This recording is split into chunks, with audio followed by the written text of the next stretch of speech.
Aloha, welcome to the, okay.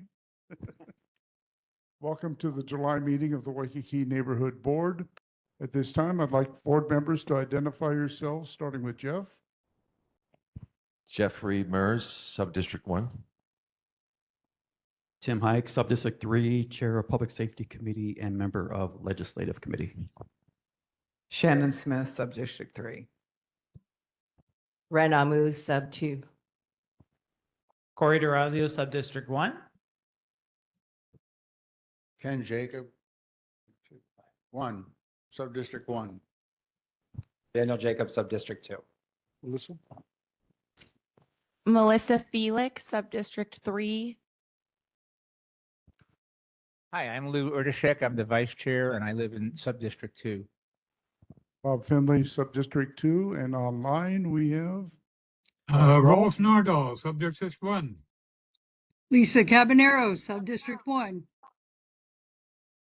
And Nate Sarah, Subdistrict 1. Sarah. Sarah Worth, Subdistrict 1. Aloha. Jacob.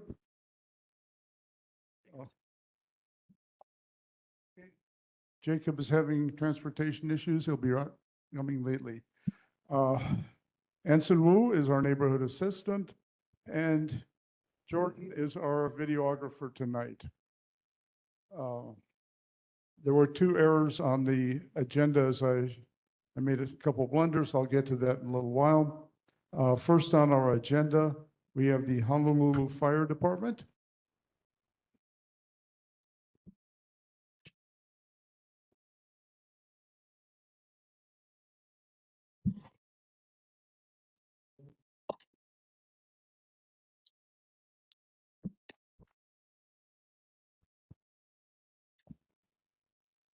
Good evening. I'm Captain Shoma of the Waikīkī Fire Station.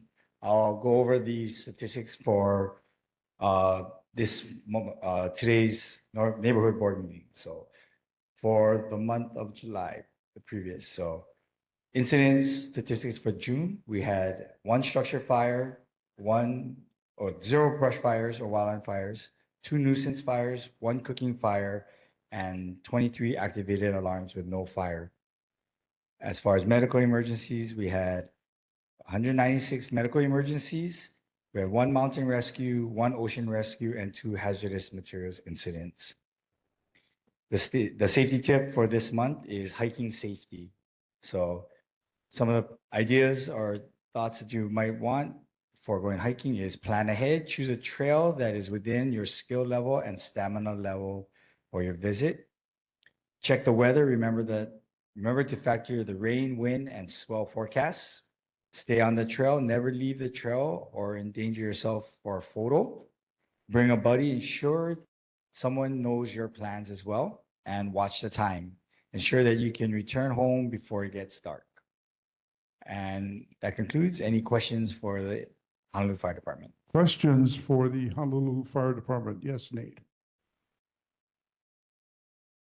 The chemical explosion that was over at the pool last month, any idea what those chemicals were? So typically for pools, that would be the chlorine base. So it would be either sodium hypochlorite or sodium bicarb.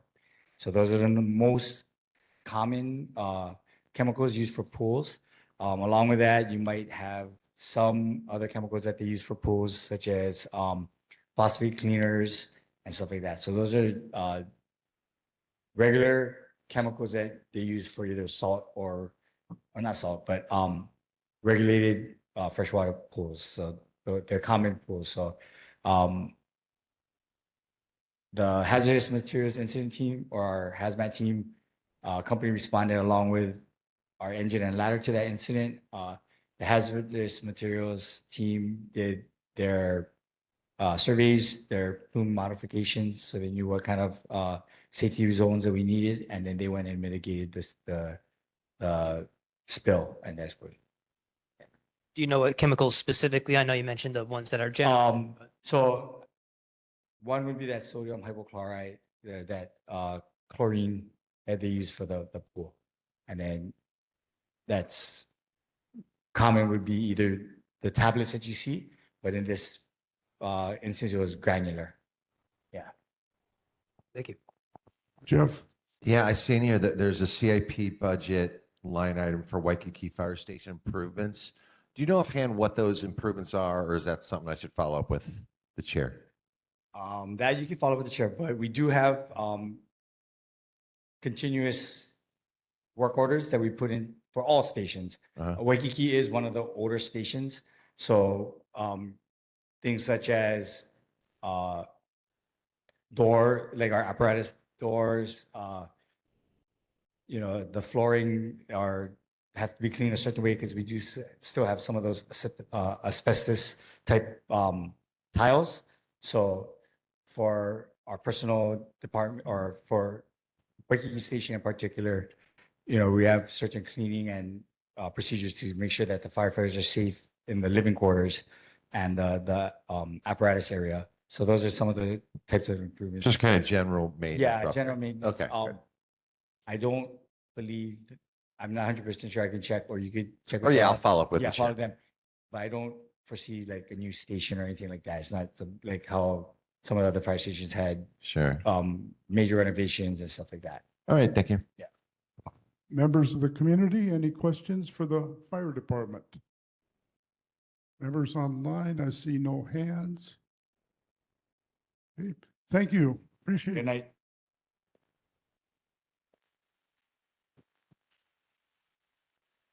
Next, the Honolulu Police Department.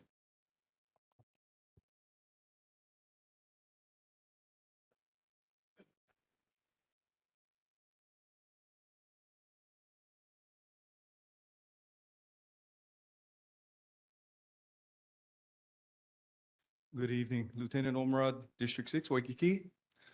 I'll be providing the district stats from HPD for June of 2026. For June, robberies, we had 0 last month, previous was 6. Burglaries, we had 8, previous was 7. Thefts went up a little bit, it was 156, previous was 145. June was probably one of our busiest months for tourism. UMVs, vehicle break-ins, we had 16, previous was 9. Assaults, 37, previous was 51. Sex crimes, we had 5, previous was 8. Bike and skateboards on sidewalks, we had 2 this past month, the previous was 1. As far as citations, speeding, we had 14 for June, previous one was 12. Parking, we had 1,534, previous was 1,498. For loud mufflers, prohibited noise, we had 10, previous one was 5. Park closures, we had 41 citations and 6 arrests. Previous one, we had 45 with 11 arrests. Total calls for service, we had 4,554. Previous month, we had 4,332. For OBUIs or DUIs, we had 7 arrests. Previous, we had 6. At this time, I'd like to introduce our Major, Paul Komodo. He has a few questions, or if you have a few questions, if we explain some things. Hello, everybody. Paulo Komodo, Major of District 6, Waikīkī. Just to follow up that, last month we had a question about e-bikes, specifically in the park. We have been focusing on that. There was a event that was scheduled to come through Waikīkī. It was heavily advertised on social media. They were meeting at Alamana Beach Park right at the entrance of Waikīkī. We did an operation to do some interdiction there. We gave 20 citations. We took away 1 e-motorcycle. We recovered that, took it into evidence. So we disrupted that. And subsequent to that, our officers have been fairly diligent in trying to get a handle on this. There were also subsequent to that operation, they gave 3 citations.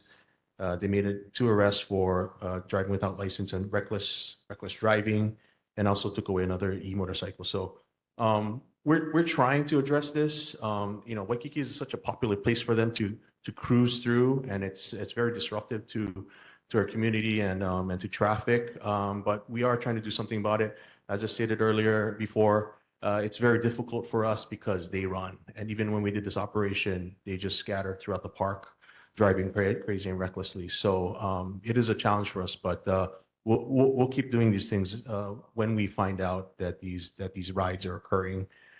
We had a very, very busy month this past month. We had Pan Pacific Parade, Ho'olaulea, Kamehameha Day Parade, also the Independence Day celebrations and the fireworks. It went off very, very successfully without major problems. I don't know if you guys really saw a difference in the fireworks, but we only had one firework call for service on 4th of July compared to probably many, many more before. So I sort of feel anecdotally anyway that it is a little better since that new law was passed. We did give one citation on that day. We were really hunting and looking for citations, and we were able to give one citation for illegal fireworks that day. But I hope everybody had an enjoyable 4th of July Independence Day, and I'm here to report that there weren't any major disruptions or any major events that happened during that day. So yeah, thank you very much for your support. Questions for the Honolulu Police Department from board members? Go ahead, Jeff. Yeah, and this is just more of a comment observation, but I think since we installed the four-way walkable interchanges in numerous locations, but especially on Kalakaua, that prevents people from cruising when all the lights were turning green before. Yeah, it speeds traffic through, but it also speeds traffic through. So personally, I appreciate those four-way all red crosswalks. It's safe. It's safer for pedestrians, but also prevents that drivers get frustrated, and if they're cruising around and stuff, it slows them down. So I think that's a side benefit personally. So I'm really glad we did that. Yeah, agree. Tim? Aloha, Major. Last month, a citizen asked why vehicles were being ticketed for parking violations, apparently on Tusitala Street. Oh yeah, that's right. I don't know if you had a chance to find out what was up with that. Let me follow up on that. Sorry, I don't have answers for that, but yeah, let me follow up on that. Other board members? Members of the community? Good evening, Paul. Couple observations. I almost had on like the e-bikes. I was going down Kalakaua, and there were two guys on e-bikes, and they did a wheelie for 3.5 blocks, and they almost ran into the back of my truck. So, and I've noticed that quite often. I understand it's hard to catch them, but the other concern is the excessive jaywalking in and around Kalakaua. It's just a matter of time before somebody gets killed. Would it be possible to, I don't know, a lot of them are tourists, but just have a presence, maybe 15 minutes a day, where one of the officers just stands there and says, hey, knock it off, Can't you read the sign? Whatever, or have a presence. But I just feel it's a matter of time before somebody's hit, or, I know it's not a big thing, but people jaywalk across when the lights, not in their favor. And then sometimes other people just see them and think it's kosher to do. So then a bunch more people do, and then people coming down the street either have to stop or something. So I know you're limited on your resources, but maybe community policemen out there just highlighting it so people are somewhat aware of it. Thanks. Yeah, we have some money in our budget, I think, to address these kinds of things. So we'll look into doing something like that. Thank you. John? Hi, everybody. John Dutzman, Major. Just want to supplement your stats with my stats. A 5-year study, basically, that you got a copy of. In that 5 years, 134 chronic troublemakers have left Waikīkī. And I've got my own method of trying to figure out why they left. 76 left because they were jammed up with felonies, arrested for and charged with felonies. That's the big success story, 57%. 28 left for unknown reasons. My guess is because there's a lot of heat here in Waikīkī. Unfortunately, 19 died, 14%. That's the third way to go. 14% died on our streets here. I witnessed one of them dying. Outreach, which everybody runs for office for, has a 7% success rate here, and a 7% success rate with core and a 7% success rate overall on the island.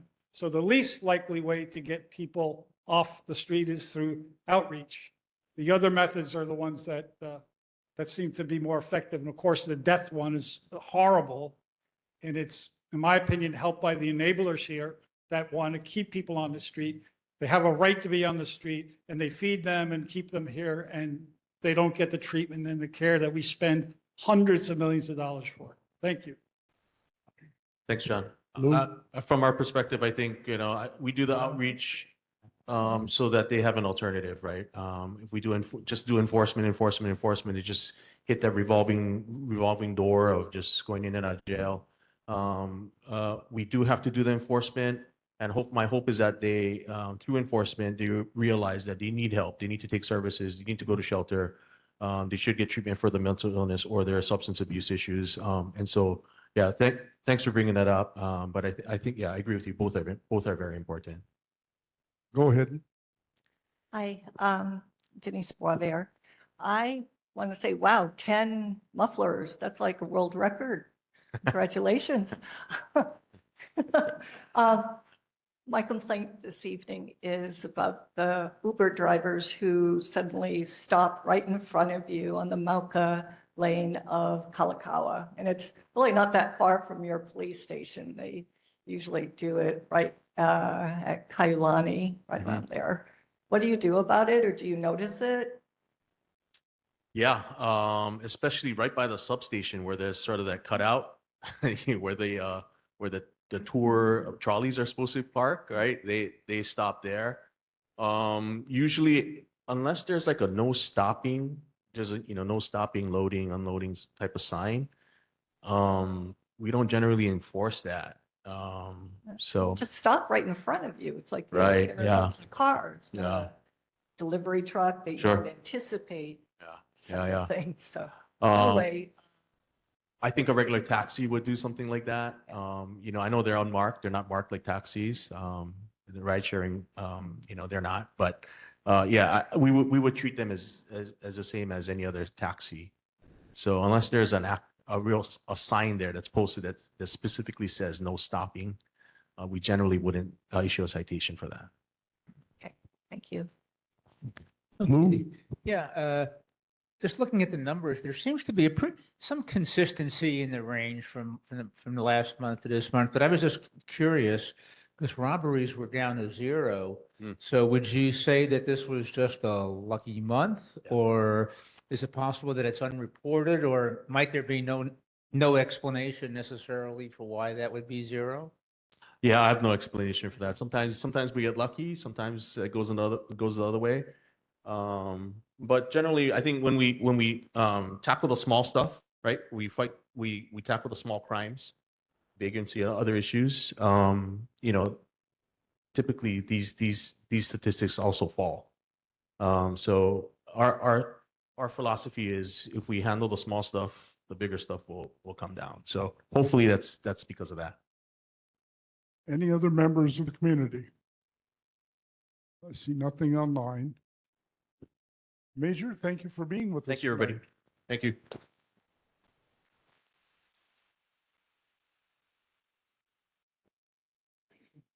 Next on our agenda, I didn't get a report from Dominic.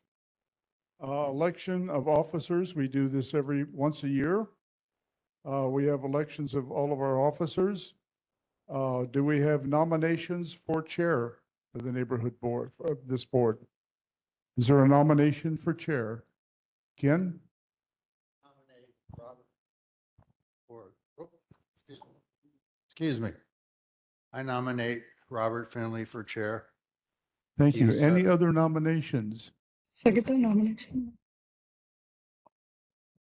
Who? Oh, okay. Any other nominations for chair? Seeing none, nominations are closed. When I call your name, please say Finley. Renee? Ren, Finley. Finley, okay. Nordall?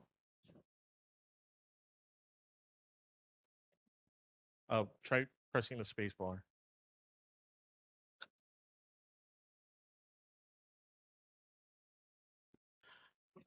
Okay. Lisa? Finley. Wine check?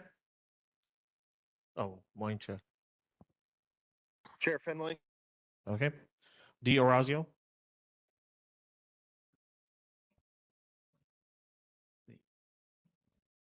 Finley. Okay. Check? You said Finley? Okay. Felix? Oh, can we actually use the mic? Okay. Finley, okay. Hike? Finley. Okay. Daniel Jacob? Finley. Ken Jacob? Okay, you said Finley. Okay, Mers? Finley. Anson. Oh. Catherine Hensky is online. Hey, Hensky. Okay, sorry about that. Hensky? Bob Finley. Okay. Sirota? Bob Finley. Okay. Smith? Finley. And Worth? Abstain. Abstain. Okay. Nordall? Are you able? Okay. 1,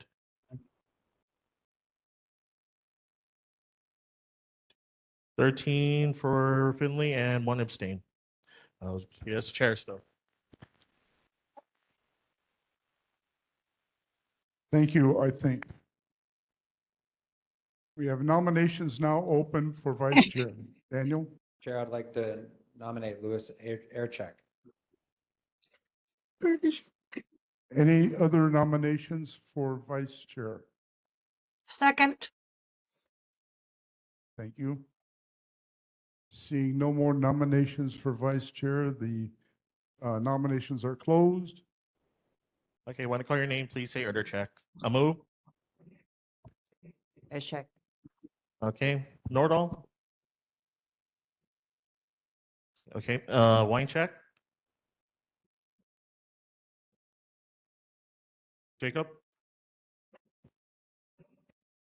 Sorry Okay, about that, Lou. Okay. Lisa? Erdachek. Okay. D. Orazio? Erdachek. Okay. Erdashak?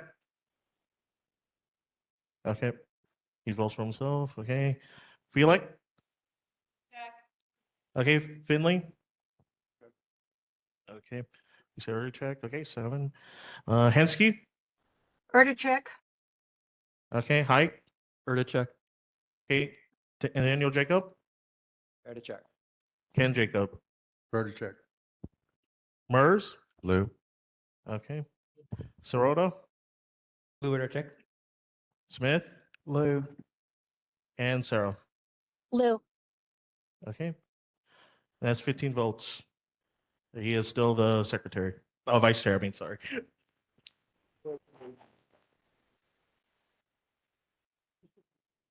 Next on our agenda, we have our sub-district chair, vice chairs. For sub-district 1. No, Chair, I nominate Melissa Felix for secretary. Oh, Second. Hensky, second. My bad. My apologies. okay, where are we? Well, wait, we got the sub-district chairs first, and then we'll get to secretary. Okay, sub-district 1, do we have a nomination for vice chair? Jeff Mers, you've been doing this for a few years. I'd like to nominate Jeff Mers. And I like to second. All right. Any other nominations for sub-district 1? Seeing none. Nominations are closed. Okay, when I call your name, please say MERS. Amu? MERS. Okay. Nordal? Okay, then Carbonaro? MERS. Wanchek? MERS. Okay, Diorazio? Okay, Erdachek? Okay, Felix? Okay, Finley? Okay. Hansky? Jeff MERS. Okay. Ike? MERS. Daniel Jacob? MERS. Ken Jacob? MERS. Okay, MERS? MERS. Okay, then. Sirota? Jeff MERS. Smith? And Worth? I'm going to abstain again. Abstain, okay. That's 14 for MERS and 1 for abstain. Okay, he is still subdistrict 1. Okay, for Sub-District 2, Jillian held a position this year. She had told me that she wants to be Sub-District 2. However, she is in New York and she must be present. Is she there? Okay, hold on a second. So we cannot nominate Jillian tonight. We can leave the position open until the next meeting or nominate someone else. So is, I move that we Yes. hold the position open, sir. I second that. I'm sorry, I didn't hear what. I move that we leave the position open until she can be present. We can do it next month, yeah. Is there there was a second for that? Second, yeah. Okay, Lisa any Gibbs. other nominations? Seeing no nominations, do we have to vote on this? Are there any objections from the board members? If not, we will on the agenda for next month. Sub-District 3, Catherine has been holding that position. Do I have a nomination for Sub-District 3? Nominate Catherine Hensky for Sub-District 3. It's Lisa. A double Cavanero. Hensky. Any other nominations for Sub-District 3? I see no other nominations. Nominations are closed. Want to call your name, please say Hansky. Amu? Hensky. Okay. Okay, Carbonaro? Hensky. Okay. Wincheck? Abstain. Okay, abstain. Okay. D'Orazio? Abstain. Okay. Erdachek? You said Canther Hensky. Okay. Felix? Hensky. Okay. Finley? Okay, he said Hensky. Okay. Hensky? Yes, thank you. Okay. Ike? Hensky. Daniel Jacob? Hensky. Ken Jacob. Hensky. Okay. MERS? Hansky. Sirota? Okay. Hensky. Okay. Smith? Finsky. Okay. And Worth? Abstain. Abstain. Okay. That's 12 votes and 3 abstentions. She is still the Subdistrict 3 chair. Thank you. Congratulations, Catherine. Thank you. Next, Daniel, did you want to nominate for secretary? So moved. Melissa Felix, please. Melissa? I second it. Thank you. Are there any further nominations for secretary? See no other nominations. Nominations are closed. Okay, when I call your name, please say Melissa. Oh, no, I'm Felix. Amu? Felix. Okay. Nordal? Okay, Carbonaro? Melissa. Okay. Winecheck? Abstain. Abstain. Okay. D'Orazio? Felix. Okay. Erdachek? Okay. Felix? Okay. Finley? Felix. Okay. Hensky? Melissa. Okay. Ike? Felix. Okay. Daniel Jacob? Felix. Ken Jacob? Melissa? Okay, Mers? Melissa. Okay, Sirota? Okay, cool. Okay, Smith? Felix. Okay, and Worth. Felix. Okay, that's 14 for Felix and one abstention. She's still the secretary. Thank you, everybody, for taking all these votes. Appreciate them all. Oh, I'm sorry, I missed the treasurer. That's what I was going to say. I didn't want to assume the sale.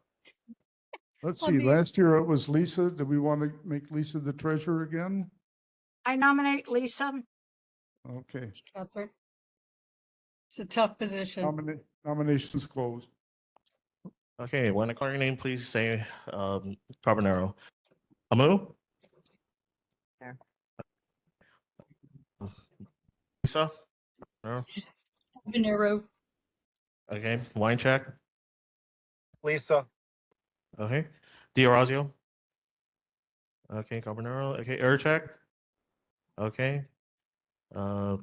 Felix? Okay. Finley?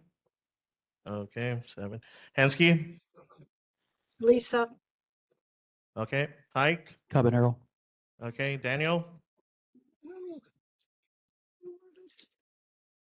Daniel? Lisa. Okay.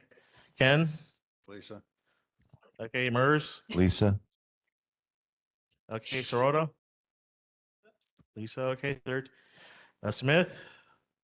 Okay, and Worth? Cabanero. Okay, 15, that's 15 votes. She's still the treasurer. Pressure.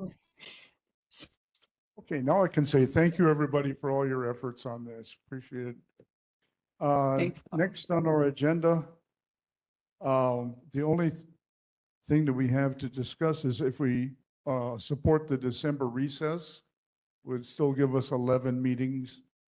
And we can only, we're only required to have 9. Yes. So I don't know if we need a vote on this or. It's not, leave it the same. So. Kim?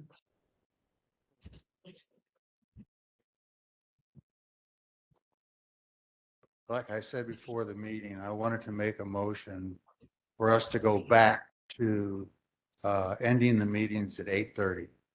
Yes. There's a motion on the floor to end the meeting at 8:30. Is there a second? I second. I second. I third it. I tertiary it. All right. So. Sarah online. Aloha. I have I think everyone remembers the reason why we went to 9 p.m. is because you could never finish the agenda. So if Mr. Finley can make sure that he doesn't over book people on the agenda, then I'm fine with going with 8:30.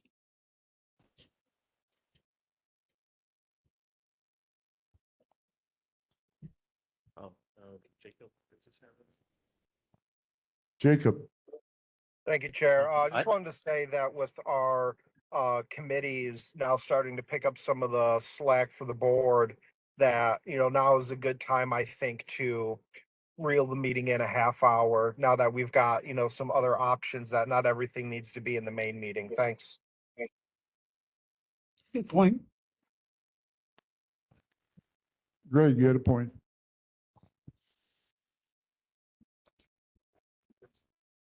Greg.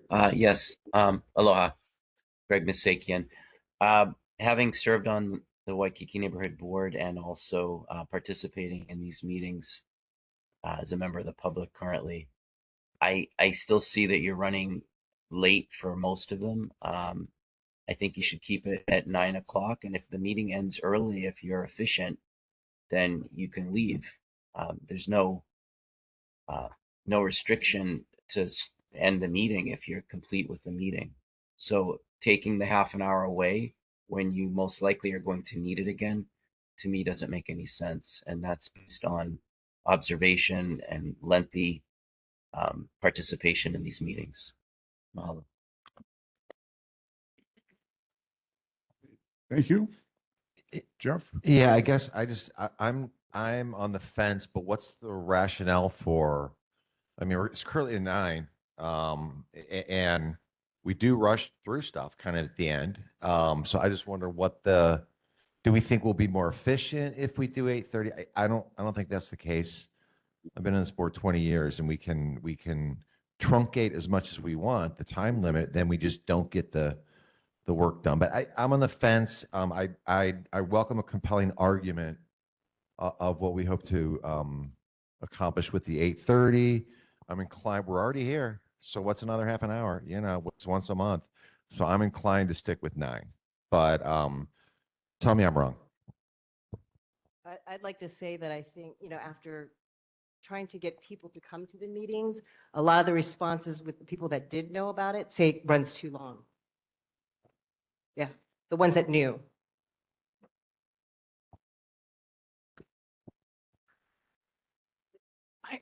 I have mixed feelings. I'm certainly not opposed to going back to 8:30.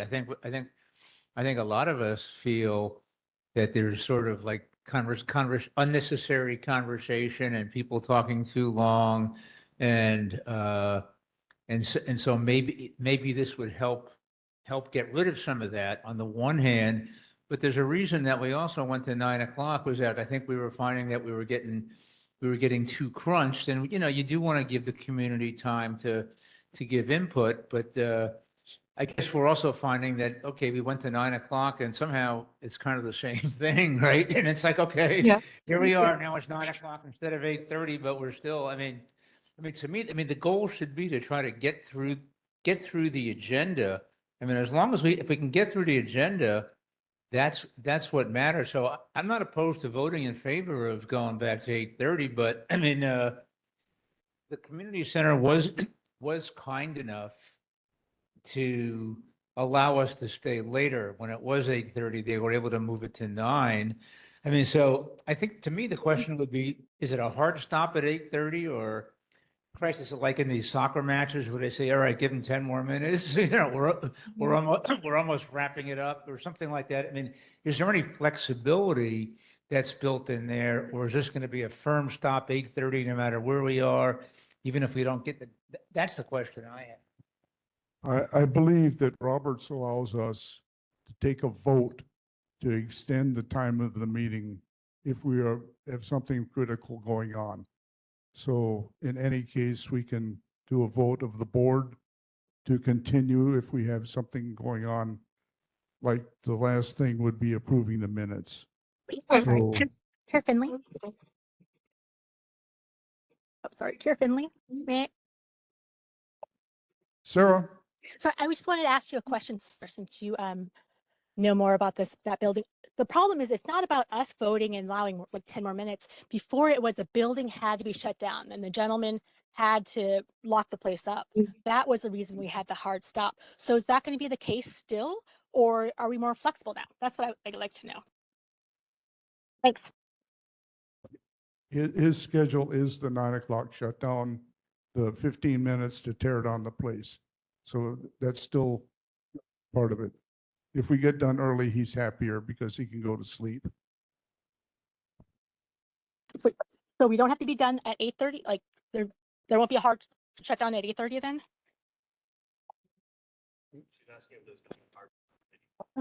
No, as I just said, if the board wants to continue past 8:30, we can vote to do that. I've seen several other boards do exactly that. Chair Finley, I'm not disagreeing with you about Robert rules. You're 100% correct on that, sir. But before, when we were at 8:30, there was a hard stop at 8:30 and we had to leave the building. So I just wanted to confirm that we still have, you're saying it's true, but you're not, you're not the manager of the building. So I'd be curious to know if that 8:30 hard stop still applies, or if we can go over. The hard stop is actually, the contract is 9 o'clock. Oh.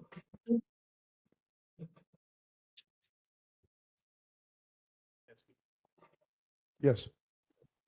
Ansky. Catherine? Yeah, I think that by limiting ourselves to 8:30, it really doesn't allow any extra time in case we have somebody who's making a presentation like Chair Waters did last meeting, took a lot of our time up, and therefore the other presentations would not have been heard. So I say, let it go on to 9, and if we get done earlier, let's get it done. There is an incentive to get it done at 8:30 if we vote tonight. Okay, I see no more comments. Okay, when I call your name, please say yes nor abstain regarding ending the meeting at 8:30, the regular meetings. Okay, Amu? 8:30. 8:30, okay, yep. Nordall? If you, No, okay, 9 is no. fine. Okay. Carbonaro? 8:30. Okay, that's a yes. Okay. Wine check? Jacob? Yay. Okay. D'Orazio? 8:30? Yep. Air check? Yes, 8:30. Yes, 8:30 he said. Okay. Felix? Felix said 8:30, okay. Finley? He said 8:30 also. Okay. Hensky? 8:30. Okay. Height? No. No. Okay. Daniel Jacob? 8:30. Okay. Ken Jacob? 8:30. Okay. Mers? Abstain. Abstain. Okay. Sirota? No. Nope. Okay. Smith? 8:30. Okay. Worth? 9. I mean, no, sorry. Okay. Okay, that's 11 yes, 4 no's, Can and I 1 change abstention. my vote? Excuse me, can I change Oh. my vote to abstain? Oh, yes. Okay. If you want to change it to abstain, okay. Yes. Okay. That's still 10 votes for yes, 4 no, and 2 abstentions. Does it still pass? Okay, we missed confirming that we will recess in December. Are there any objections to recessing in December? Seeing none. Fine, we're done there. Next on our agenda, we have citizens' concerns not covered in the regular agenda. Members of the community, do you have something you'd like to say? John.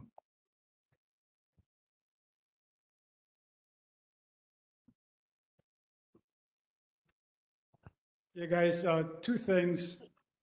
Last meeting, we brought up those scooters, Bob, those random Electric- scooters that are thrown all over the place.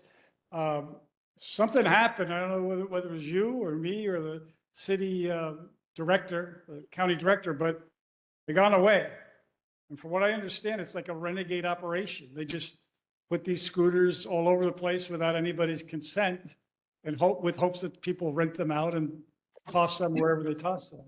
But there's only a couple around. There used to be like dozens and dozens. So something happened. And if it was you, I wanted to thank you, but they're not here.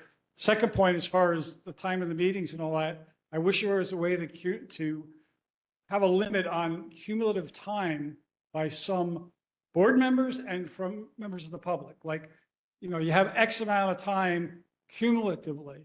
Yeah, you could speak once or twice, but every freaking time going on an oration from Cicero for 20 minutes, that's why we run late. And it's usually the same 2 or 3 culprits. And, you know, I don't know if there's a rule, but maybe we can make a rule. Okay, you don't get to talk 50 times, you know, on and on and on and on, oration from Cicero. Thank you. Greg, online.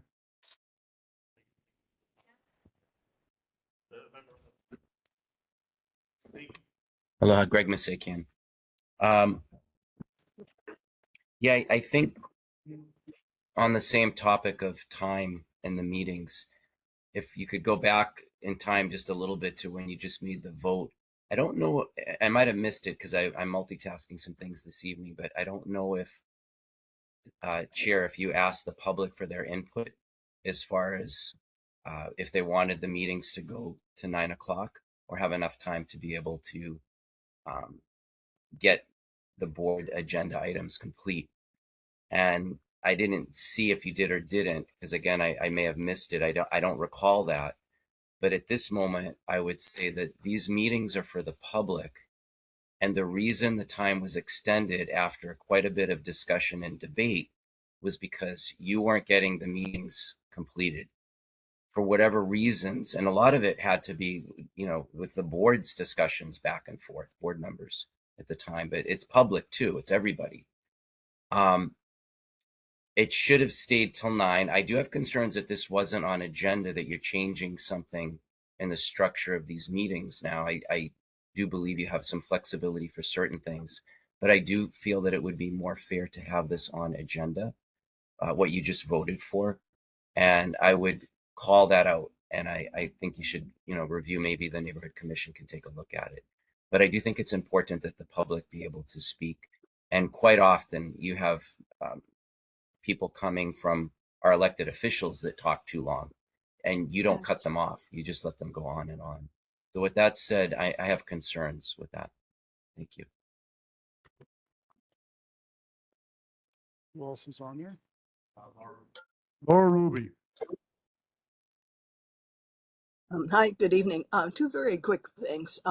One, again, I would like to do a full presentation on a inexpensive transit across the Alawai Canal, namely ferries, and I mean plural. Especially think of those of you who live down somewhere in the area of the convention center.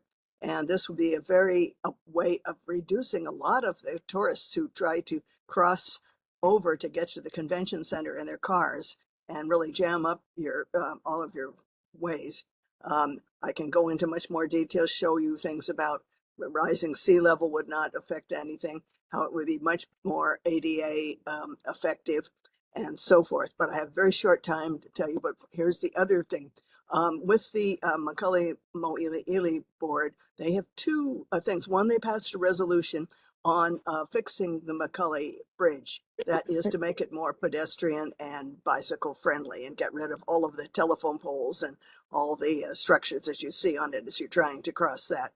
And the other thing that they are putting on also is what's called the Alawai Watershed collaboration. And that's about making plans for or not more than plans, actually doing things that will reduce the flooding impacts of surface water flooding. And this is very real because there was $2.8 million that was set aside by state and city for that. And they're talking about planning, but we have loads of plans everywhere. And also, I know that Rick Agid said that there was money set aside through the Waikīkī improvement for various flood mitigation.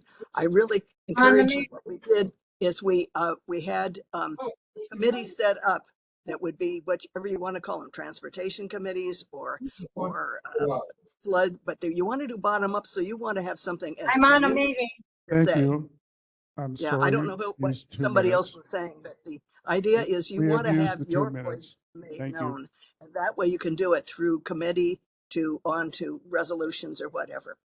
So thank you very much. So I'd like to have you hear more about the ferries. Thank you. Any other concerns from the community? Tim? Yeah, last month I brought up the lane striping on Pocky Boulevard and almost fell off my horse.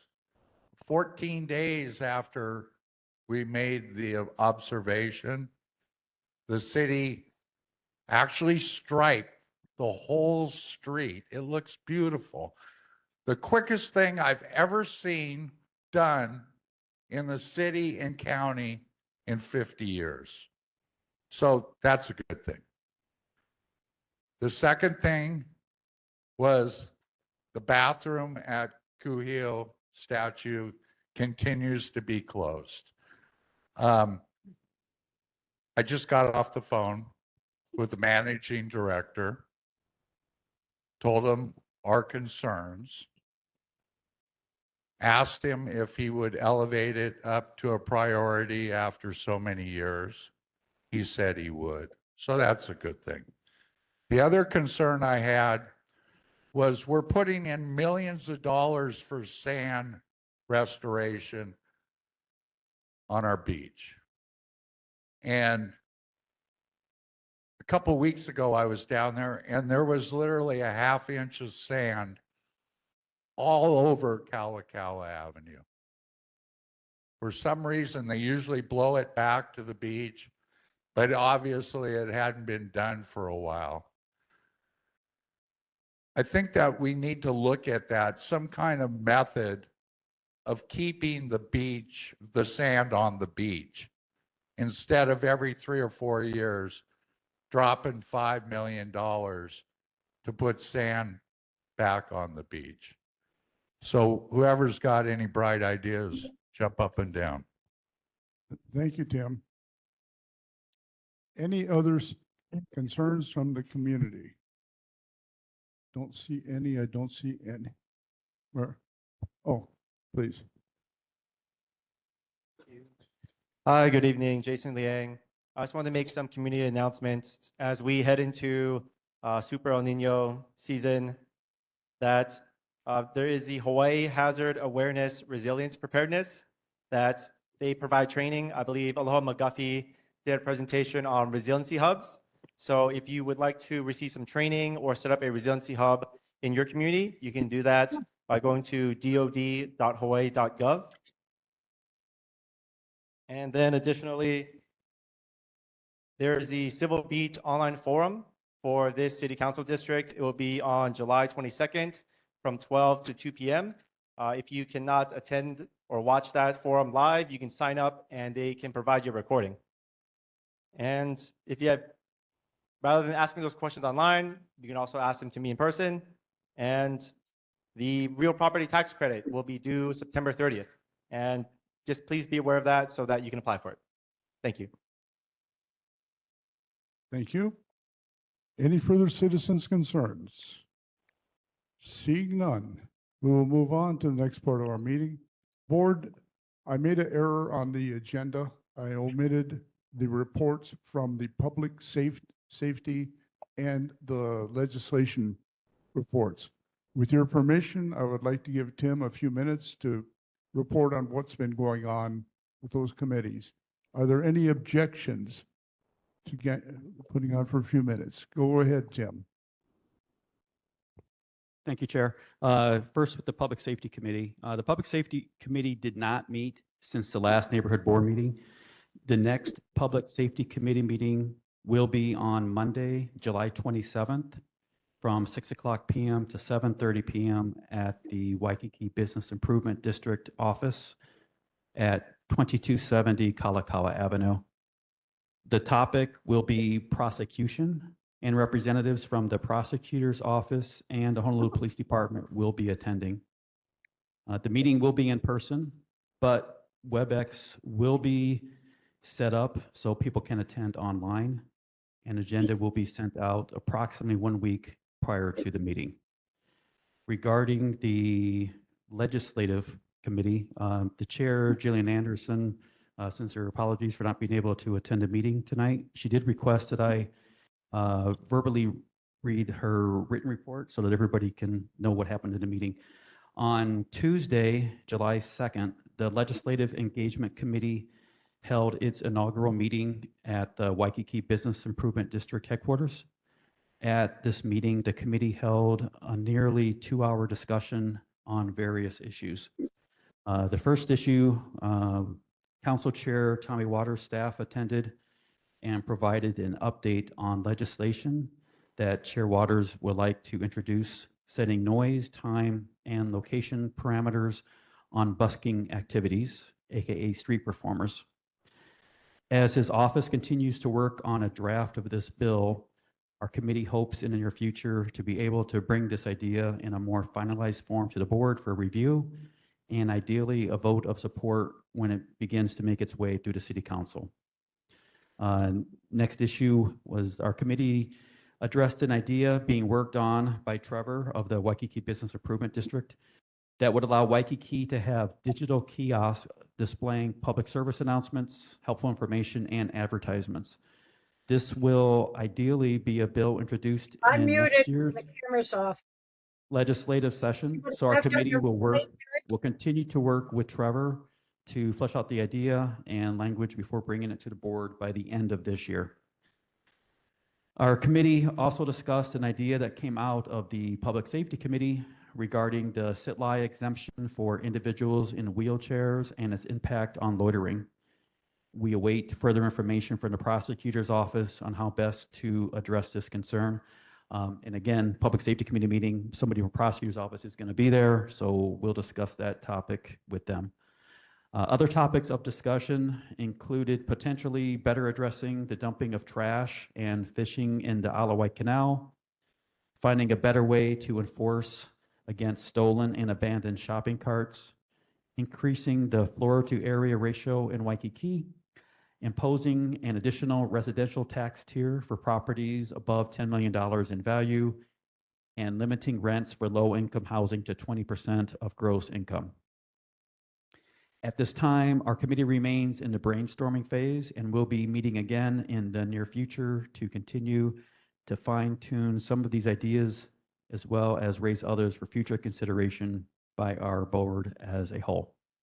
That's the end of the report. Thank you, Tim. Okay, next on our agenda. First, I'd like to encourage you, if you'd like to attend these meetings, they'll be on WebEx as well as in person. Schedule of major parades and street events. Again, these times are approximate. They might start a little earlier, end later. Sunday, July 26th, 6 a.m. To 10 a.m., the Nawahini Festival at Kapiolani Park. Sunday, August 9th, 6 a.m. to 10, the Norman Tamamaha 15K run at Kapiolani Park. Saturday, August 15th, 6:30 a.m. To 10, the annual Heart Walk. Again, Kapiolani Park. Sunday, August 26th, 6 a.m. And I don't know what time this bicycle ride is going to end. It's the Dick Evans Memorial Bicycle Ride, and it's all over the place. So I didn't put the date. Anyway, Sunday, yeah. Okay, next, those are the only events I know about. Applications for liquor license. Genki Sushi, our sushi friends, are opening at 280 Beach Walk, Suite 105. They're asking for a special license until they get their regular license. That would be starting July 17th. And those specials go for a year or until they get approved by the Liquor Commission. Elected officials. Nola is unable to be with us tonight. Her report is posted on our website. It addresses the mayor's newsletter issues, lower speed limits in school zones, Beach Boys surf chairs and umbrella permit, hurricane preparedness, Department of Cohio Beach showers, no playing sign, okay. Foliage and shower concerns, street lights flickering, which evidently has been repaired, road repavement, which Tim just talked about.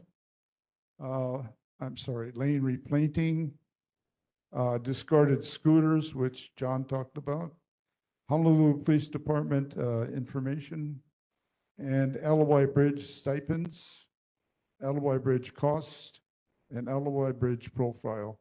It is posted on our website, all of the details. Next, we have Chair Waters. There he is.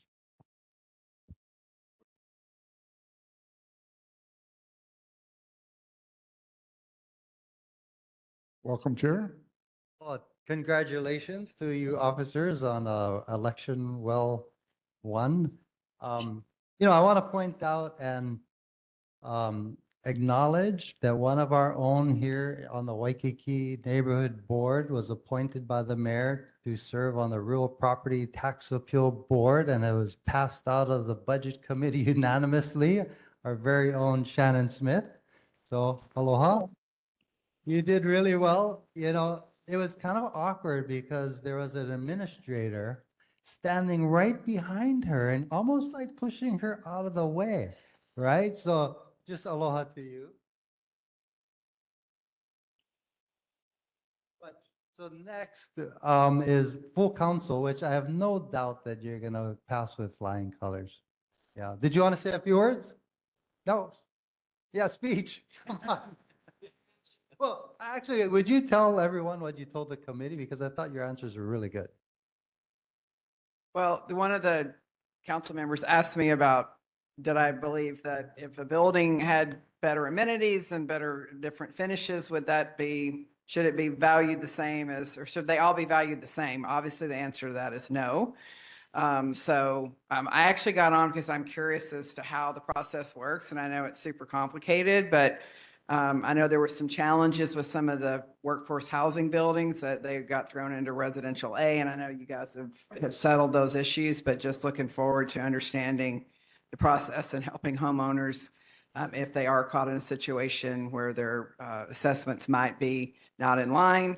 And Chair Waters had asked me about if I would be able, to take a look, or somebody standing over my shoulder looking at me, would I feel pressure, or would I do my job and look at the data in front of me? And I told him resoundingly that I would look at the data and move forward with what I was presented with. So I'm excited and appreciate the opportunity.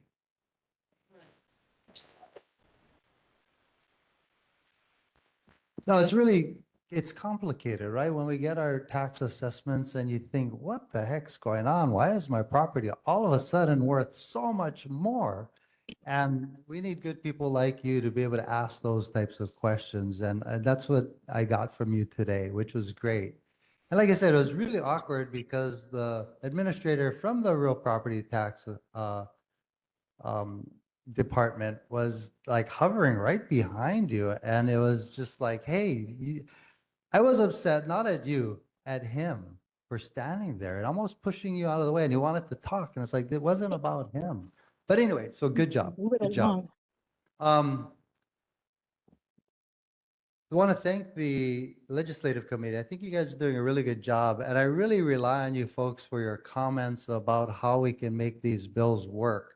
So I did finally introduce Bill 51. 51, it deals with peddling. Because oftentimes the folks who are peddling in Waikiki, they get these tickets and it's just part of doing business. So Bill 51, I can pass it. Basically raising the fines. Yeah. So want to make it more significant so that people think twice before they peddle without a permit. Interesting. I don't know if you know this, but you can actually peddle in Waikiki if you are selling fish or a lei. That's on the books. You can actually sell fish on the street in Waikiki, which nobody's done. But interesting about lei, right? I hear stories from Kupuna all the time about they used to come to Waikiki with plumeria leis and sell them, but you never see that. Anyway, so that bill has been introduced. If you folks like it, please come and testify. It's going to be on for first reading next month. The busker bill, the hard part, I would have introduced it already. We've been talking about it for months, but I can't get a city department to manage it. The bill that I wrote actually has the Department of Enterprise Services managing it. The Waikiki Business Improvement folks are willing to do most of the work. We just need a city department to kind of take control over it. And that's really what's been holding us up. I've been trying to convince the Department of Enterprise Services to manage this, and I'm still going to work on that. At some point, we just got to pick a department and put it in there and make them do it. I'd rather not. I wanted them to own it first. Tim is probably going to bring up shopping carts. Shopping carts. That bill is done. I'm just waiting for comments from HPD because they're the ones who are going to have to enforce it. But that's just about done. Last thing I wanted to talk about, and I don't want to take any more of your time because I know people want to have other politicians talk, but Bill 45, 46, and 47. Bill 45 raises the homeowner's exemption for everybody. Again, as you know, your property values go up, so your property taxes go up, even though the city council has kept the rate the same, but your taxes go up because your property value goes up. So I'm increasing the homeowner's exemption for everybody in Bill 45. In Bill 46 is for kupuna, who are 65 and older. It's also raising that up another $20,000. And then Bill 47 would reduce the amount of money that we all pay to register our cars by 20%. Most people pay anywhere from $350 to $450 per year to register your car. So what this bill does is reduces that by 20%. In some cases, you can save as much as $50. Yeah. As far as raising the homeowner's exemption in Bill 45 and 46, it amounts to about $70 a year. But in my mind, every dollar counts.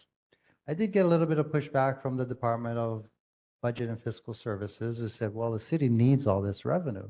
So I kind of challenged them today and I said, who in the city is thinking about generating revenue without taxing people? And basically, I don't think anybody in the city is thinking about that, because the city council has passed a couple bills. One was a sponsorship bill, right? The shell, it's a Tom Moffitt shell, but we could name the stage after someone who's willing to donate money. I think SoFi Arena at University of Hawaii makes like $5 million a year for that. And then they named the court. It used to be Hawaiian Airlines Court at Stan Sheriff Center, but things like that. I'm thinking we could get creative. But anyway, I don't want to monopolize it, Chair Finley, so I'm available for questions. Strangely, Jeff Mers has a question. All right. It's just curious, is that home exemption, do we have to reapply for? Is that automatic with these bills? So if you have a I homeowner's currently have exemption one, yeah. now, Like a lot of people do, yeah. And yeah, then, so it'd be automatic. If the bill passes, it just automatically goes up. fair enough. Yep. So please, if you don't have your homeowner's exemption, you got to apply. Because if your home is now valued over a certain level and you don't have a homeowner's exemption, you're considered residential A and your taxes go up a lot. So be sure and put your partner or your spouse on there as well. You can even put your child on there because if for whatever reason, heaven forbid you're to pass away, it bumps up to residential A, right? Because you don't have a homeowner's exemption anymore. So I tell everybody all the time, and Jason Leon was right, the deadline is going to be September 30th. So please do that. Thank you. Board members? On Bill 51 that you just passed, sorry, good evening. Was there a particular hiking trail that led to that bill that for designation to restrict parking 1/4 mile before the trailhead? Oh, yeah, I think I might have given you the wrong bill. That one was dealing with the red curbing, was dealing with Coolio O. There's this trail where people just park right in front of people's driveways. It's just horrible, horrible. So yeah, Department of Transportation Services says you cannot have red curbing. Although you look around the city, you see it everywhere. But this would allow that. So it's clear that you can't park within 4 feet of people's driveways and you're allowed to make it red. Okay, so this establishes from the curb, but not, it's the way I'm reading it, it sounds like it's more of just an entire 1/4 mile of restricting. Well, the free parking. idea would be, because in Coolio, as an example, this one street, Kala'au Street, people park all the way down the street. So what that would do is, what's going to happen is people are going to now park on the next street over. So that bill would cover the next street as well.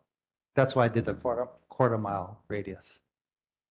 I would just worry about, because that's kind of limiting access, right? Like the example that comes to mind is at Laniakea, where there was parking that was restricted on the North Shore because it was dangerous, people crossing Kamehameha Highway. And Save Our Surf sued the city and won. because their argument was that that was restricting people's access to these natural places that are constitutionally protected, right? So, Yeah, no, exactly. But that's not what this bill does. It just wants to stop people from parking in front of people's driveways, right? You can park there, like right at the head of the trail, as long as you're not blocking somebody's driveway, right? So it won't restrict people to park there. Although if the residents of that area had their way, they'd probably want to deny parking, but that's not what this bill does.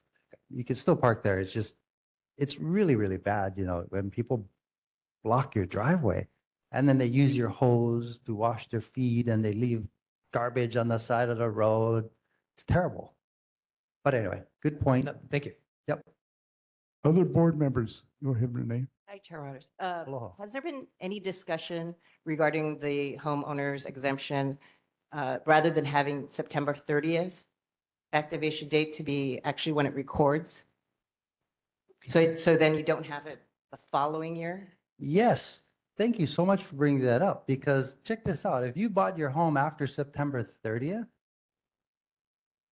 you're stuck. You're out of luck and you're paying the higher rate. It actually came up in a discussion of the budget committee last month because this entire building in Kaka'ako is all affordable and all these units closed after that date. So we had to come in and make an exemption for them. But I brought up like, hey, look, we need to fix that. So I love your idea that it's when it's recorded. Oh, can we work on the language for that together? I think that's a great idea. Thank you. Because it happens every year. People get stuck. Yeah, awesome. Thank you. Board members, any further questions for the chair? Members of the community? Yes, we have two. Jason Leon, who's running against me, by the way. Hi, Chair Waters, Jason Liang. Hi. Sorry, so I meant to ask this question to the mayor's representative, but you're the next best person to ask. Do you have an update regarding the noise caused by the trash pickup? And would it be possible to get the new managing director to attend the Waikīkī neighborhood board meeting next month? I can't speak for the managing director, but I'll ask. But that's a great question. I think he just wrote, I got CC'd on a letter that he wrote to the community, but I think it's better coming from him. Okay, thank you. Bye. Tim? Yeah. Thanks for the shopping cart thing. I've already lobbied everybody, the mayor, all your fellow council members. Everybody assured me that it would go through. So let's get that done. Okay. The point about the tax on homes. I actually bought my home in November from an out-of-state owner that lived in Seattle. And for that whole year, my taxes were almost like double the residential A. So the idea of recording it when it's recorded and then creating the status of it, then it was literally $2,700 more. And when I brought it up, they said, well, tough luck, So I'm sure that happens to a lot of people. And even if it's out of state, that's the highest tax level, right? So if you could correct that, I'd appreciate it. Sure. And one of the other things we talked about within my office is maybe giving the building board or the RPT Board of Appeals some discretion in those types of cases. Because right now, they hardly have any discretion whatsoever. No. And if you want to challenge it, you have to go out and get your own assessment and everything else. It's restrictive. The other thing is, this evening I spoke with the managing director in regards to the bathroom down there. He said he'd look into it, but I don't know how much pressure you can put on this. We're planning a rally down there with the news media to bring it to the attention. I'm going to bring it to the mayor's attention tomorrow morning. And it's really gotten out of hand. This is ridiculous. So any help there, I'd appreciate it. Thank you. No, thank you, Tim. And we did put in money in the budget this year for a temporary bathroom until the brick and mortar bathroom's fixed. Okay. I see a hand on there. I can't read the name. Perry? Thank you, Chair. Chair Waters, getting to the vehicle 20% reduction, does that include those that have outstanding parking citation? Will they be entitled to that reduction? Those that have outstanding citation, motor vehicle citation? Thank you. Yes, it would apply to everyone. We'd have to take care of the citations separately. Sarah? Sarah? Aloha, sir. It's actually funny because I'm not there, and I'm always giving you a hard time not being there at the meetings. Unfortunately, my case is on East Coast time, so hopefully we'll see each other again. I do really appreciate every meeting you come and you're like, kind of sing-songy, like, hey, I want to hear what you guys' problems are. I want to know, like, I want to be involved. I want to hear your input. So the two things we hear the most at these meetings are mufflers and garbage trucks.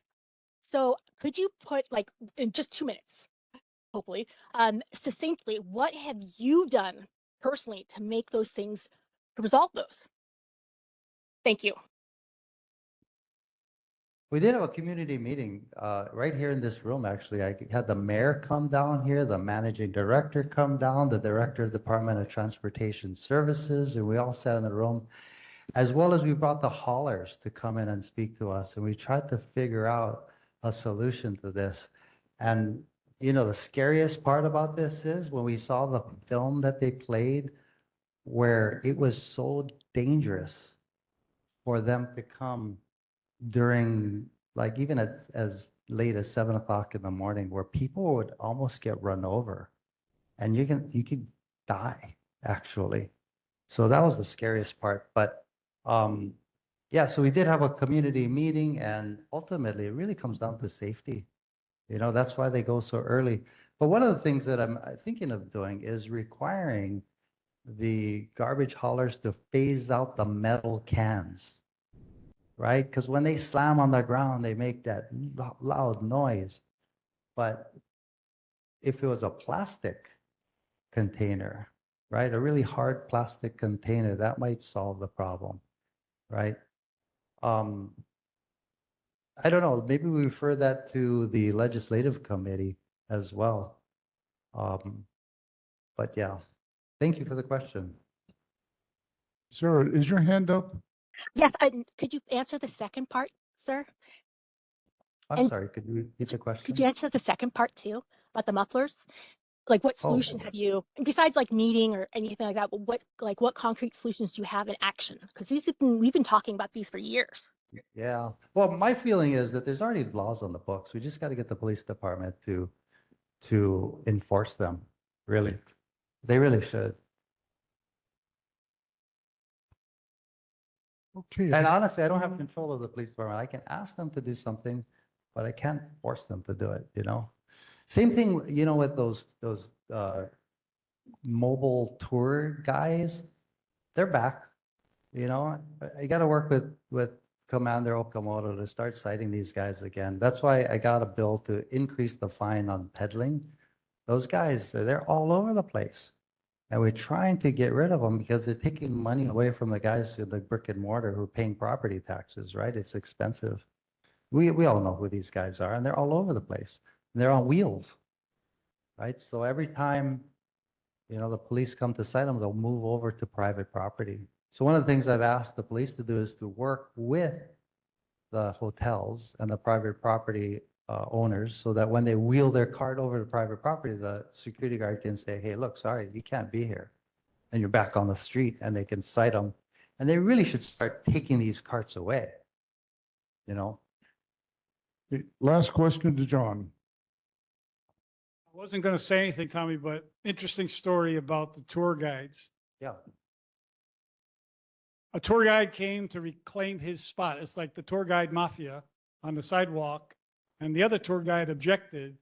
So the other tour guide, number two, goes and gets his fellow shady tour guides, comes back, there's a big argument, and one of the guys got assaulted. One guy got arrested for assault. So just a little side note to the friendly tour guide operators. Well, thanks, John. Okay. Chair, thank you for being with us tonight. We look forward to all this action on these bills. Thank you. Thank you. Senator Moriwaki is next. Senator, welcome.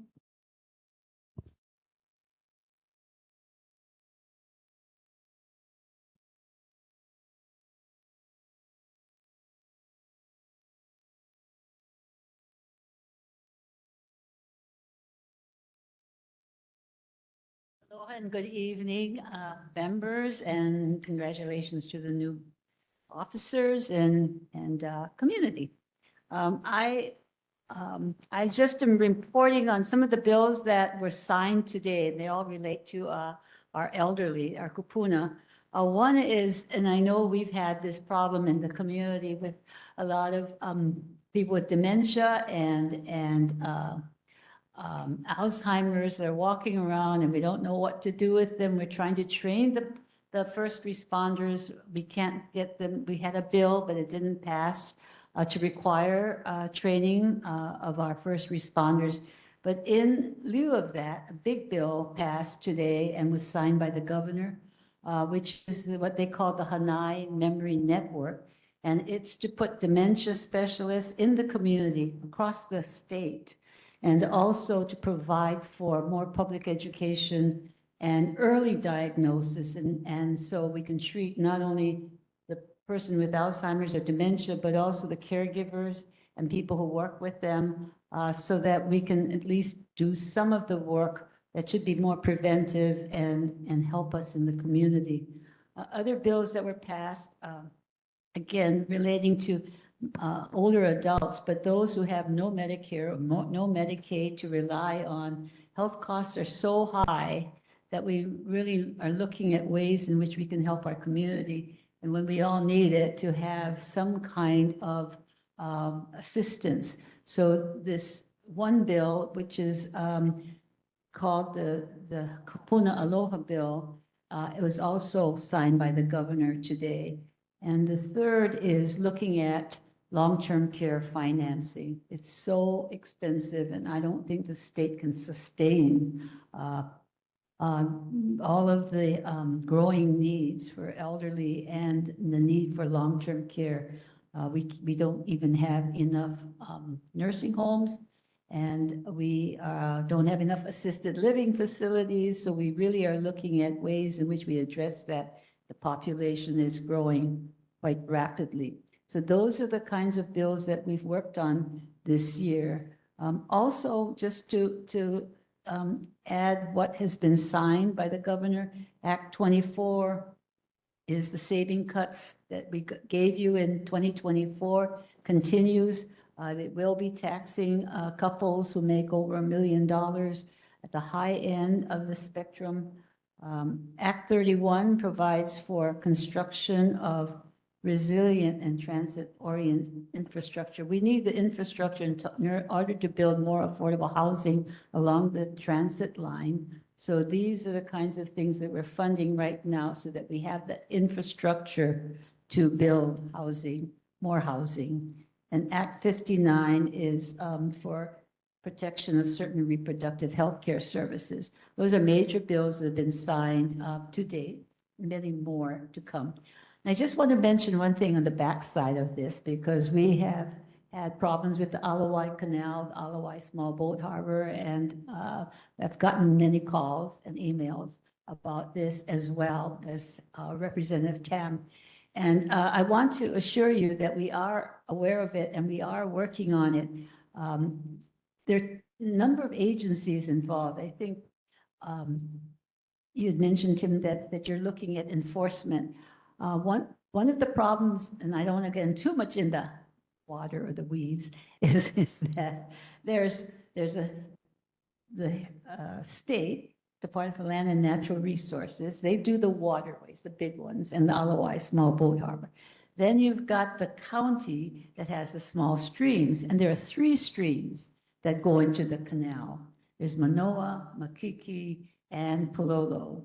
And there are all kinds of debris, vegetation, homeless, and their stuff all along the embankments. And all of that in storms go down the stream into the canal and into the harbor.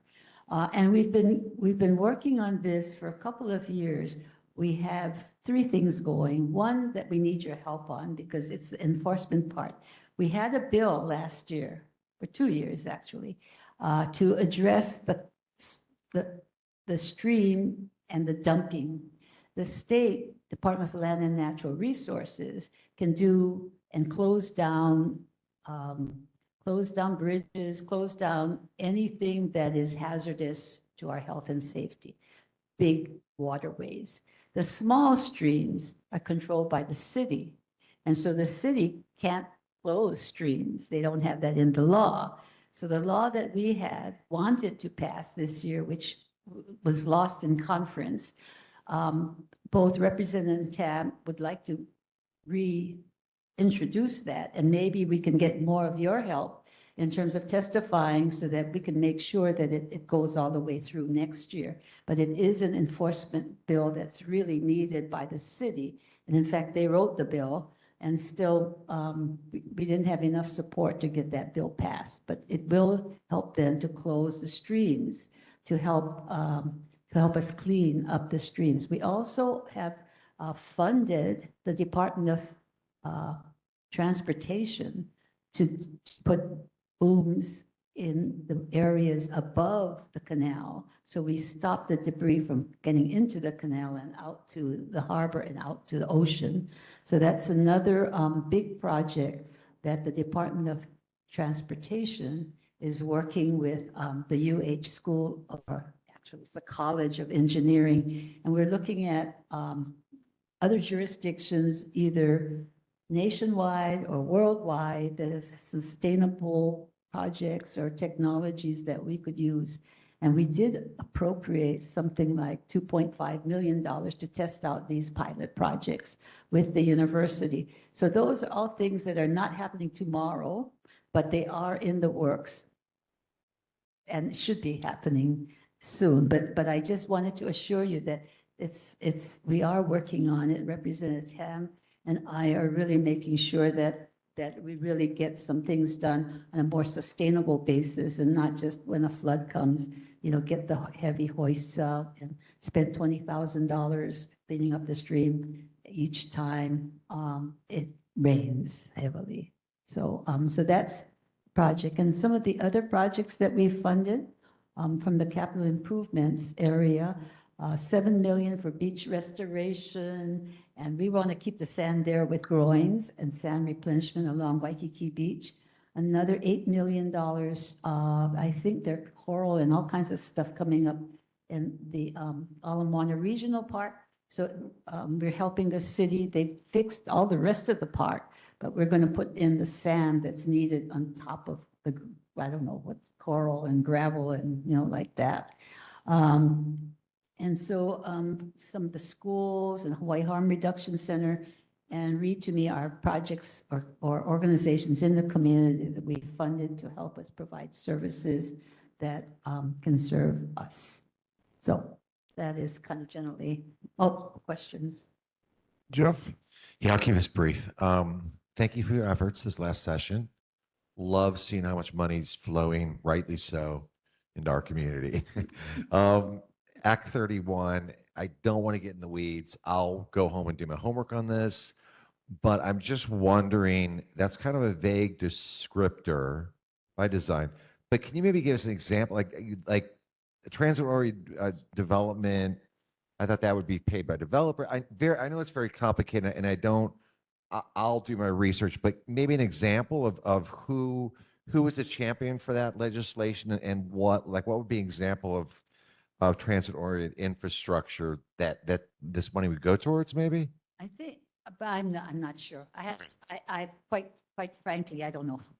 Well, I think that it is looking at a lot of the development needs like, it needs infrastructure like public infrastructure. sewers and stuff like that. Okay, all right, you know, yeah. And roadways. So I think it's that kind of infrastructure that's needed before it can even start building. And I To think facilitate. it might be under HHFDC, the Okay, Housing all right. Housing Finance Development Corporation. I'm not sure who the administering agency is, but they have what they call the Dwelling Unit Revolving Fund. And some of the money goes into that, so it gives them the flexibility to do the kinds of things of, in terms of building requirements like electrical or plumbing and those kinds of things. But it comes in as a grant or a contract with developers, I think. Okay, all right, good. But Thank you you. can research it some more, and I will research it some more. I'll do my homework as well. Thank you. Board members, any other questions? Lady standing by the end of the table, please. Hello, how are you? Thank you for being here. I'm Tara Malia Gregory. I'm running for City Council District 4. A few concerns just this week about the liveaboard permits. I was just wondering, is there any updates on that? I talked to a couple concerned citizens. As we know, people have their life savings and that's their means of living. So is there any updates on those permits, maybe expeditiously getting some of them through? Are there going to be any expansions with the number of permits and those sorts of things? I don't know. That is in the Department of Land and Natural Resources, the Division of Boating and Recreation. And the last administrator said that there were permits that were issued and they would maintain that number. I don't know if there's any change now with the new administrator. That has not been brought up as an issue as to whether they expand or whether there are permits that are still pending. I don't think that they're doing any more liveaboard, and people who are on the liveaboard permitting and the moorings are still allowed to stay. But I don't have any more information on that. Who's the best person or department to follow up with that? Department of Land and Natural Resources. Okay. And the Division of Boating and Recreation. Okay. So it's DOBOR, and you just look under a division because they're in charge of all of the small boat harbors. Okay, but there's just not any plans at the legislative level right now No, to support that. It's administration. Okay, okay, So it's in the executive branch. okay. Mahalo. Thank you. Yes, go ahead, Nate. That's why I do yoga. Hey, Senator. So I understand there was a Senate bill, I'm not sure if it got passed, but opening up Alawai Small Boat Harbor for leasing. Yes. That passed and got signed? It passed. Do you know, was there any companies that had expressed interest in it, or what was like, what's kind of the genesis, or what's the So I next think the step? next step was, well, after the bill gets signed and not vetoed, I'm sure it's not going to be vetoed. So after July 1, they can start doing their due diligence and doing an RFP. I think they're going to go out to bid.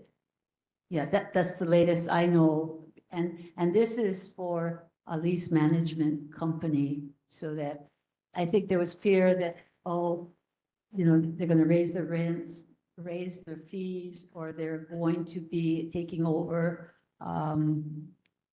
the harbors, but it's really for management of the harbors. And so they're putting together, I think, the scope of the RFP.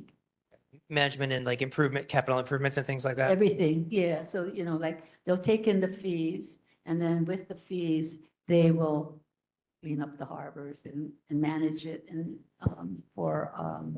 yeah. Thank you. Laura, Ruby. See your hand Hi, up. hi, Senator. I would, wherever you are, yes, I'm here. Would you be able to put on your website or somewhere a list of all of the Alawai watershed mitigation that has been funded and is going to go forward. You mentioned College of Engineering and several other things that are initiatives. And it would be really nice if we saw how they're spelled out through these bills that get passed. I try to look online, but often they're just one sentence of a little bit of information. So you seem to have a lot of information, which would be good if you could put it out for us somewhere. Are you asking for the contracts that are going out? I know that we Actually- appropriate funds. We appropriate funds, and to the extent that I go and investigate what they do with the funds we appropriate, we have that information, but not all of the contracts that are left.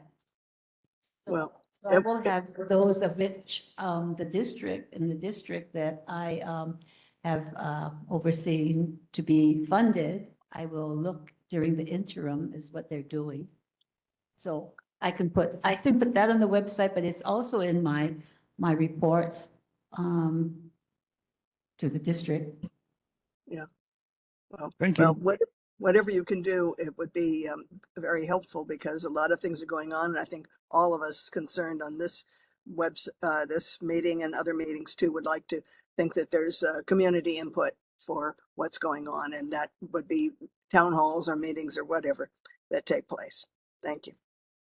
So I could say where the administering agency is, but you'll have to go to that agency because each agency will put out an RFP and, and they contract it out most of the time. Others that are Except grants and aid go to the agency as well, and they oversee the funding.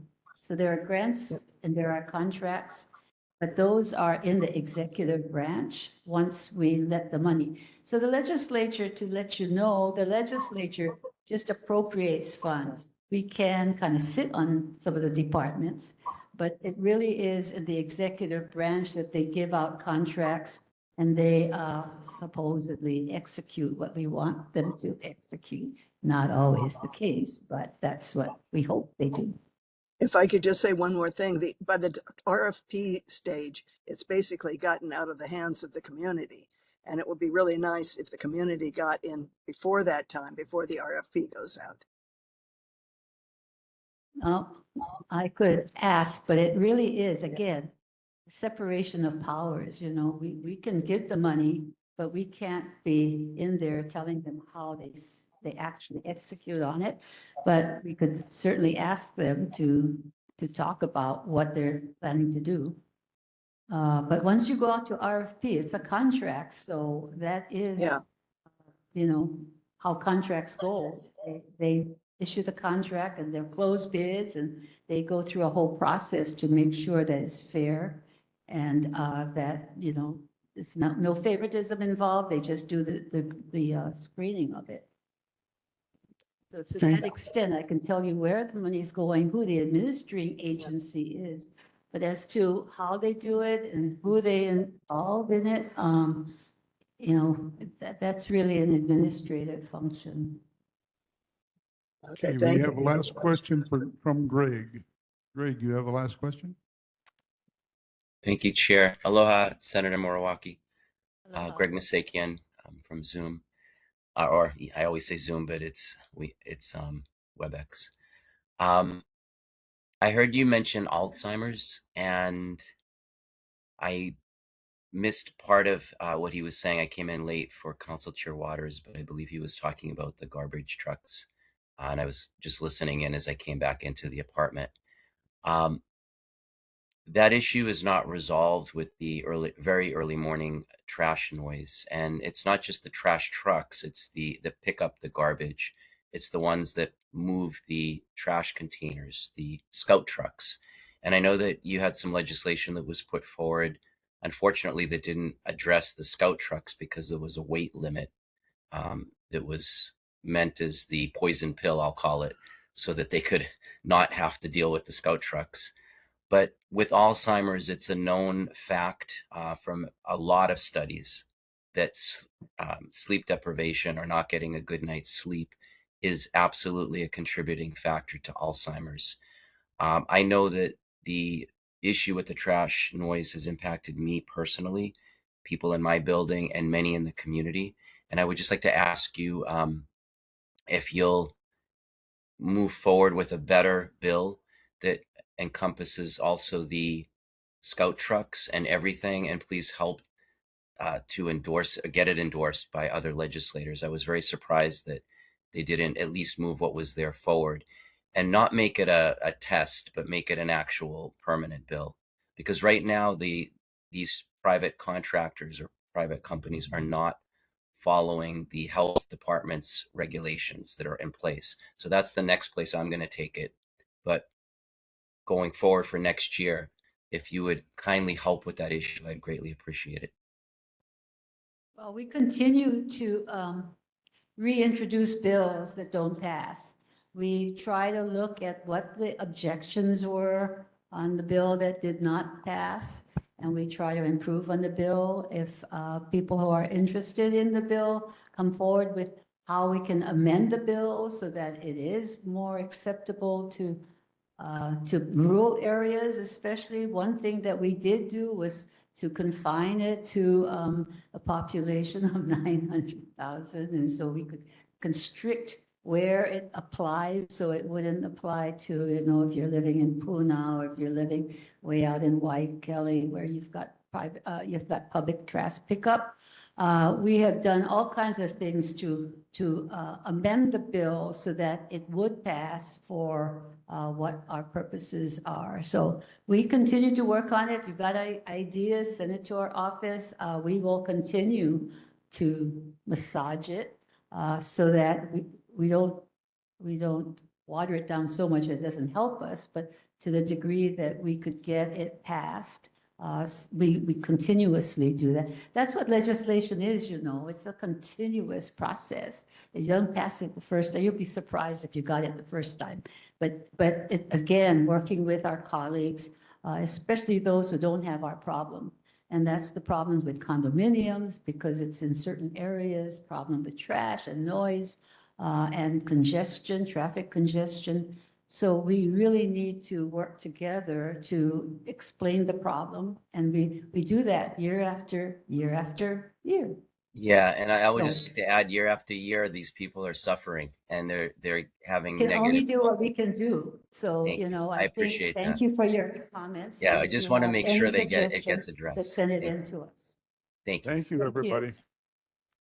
Thank you, Senator. Representative Tam?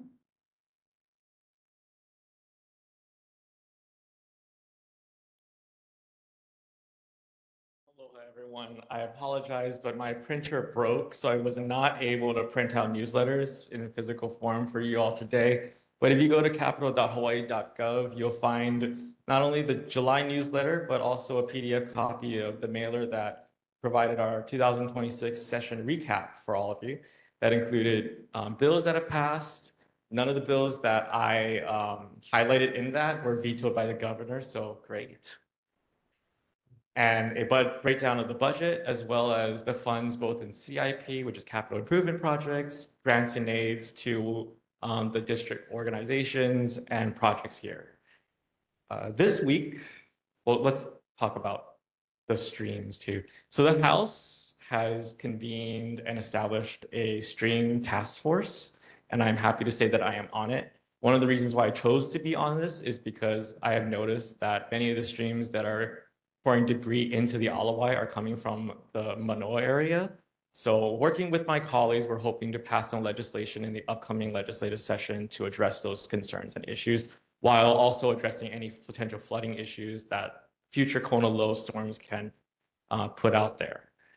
The Alawai is a very unique type of beast, in my opinion. You have the streams that are county, you have the Alawai itself, which is DOT, which is a part of transportation, and you have the Alawai Boat Harbor, which is DOBOR under DLNR.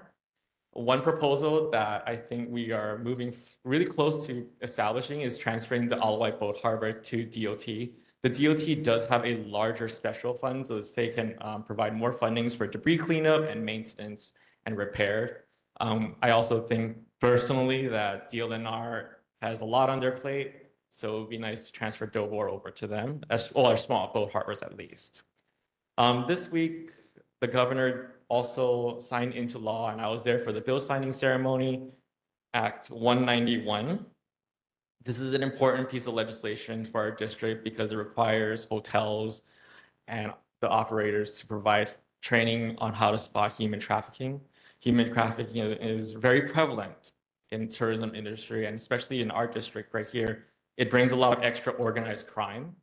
So by passing this, we're hoping that we'll be able to crack down on that and make Hawaii a very safe place for visitors to visit and stay in our hotels. This is the largest human trafficking bill that we pass because in the past, the hotels have always opposed it, but this year, we were able to work with them to get them to support it, that they were willing to come to the bill signing ceremony and take photos with us and the bill. On a side note, my mom is here. She's right over there. She's never seen me in action here, but she does watch you all online, and she's a huge fan. So with that, I'll take any questions you may have for me. That's up to you. Go ahead. Wait, your mom, you mean your sister? She would be, she's so happy to hear that. No, thank you for lending us your son. Other board members, Tim. Yes, aloha, Rep. Tam. I just wanted to congratulate you on being recognized by the Chamber of Commerce recently. That's awesome. Thank you. I'm always proud to work with stakeholders in our business community. The work that we did together was to expand more of our exports to support our local manufacturers out to international areas.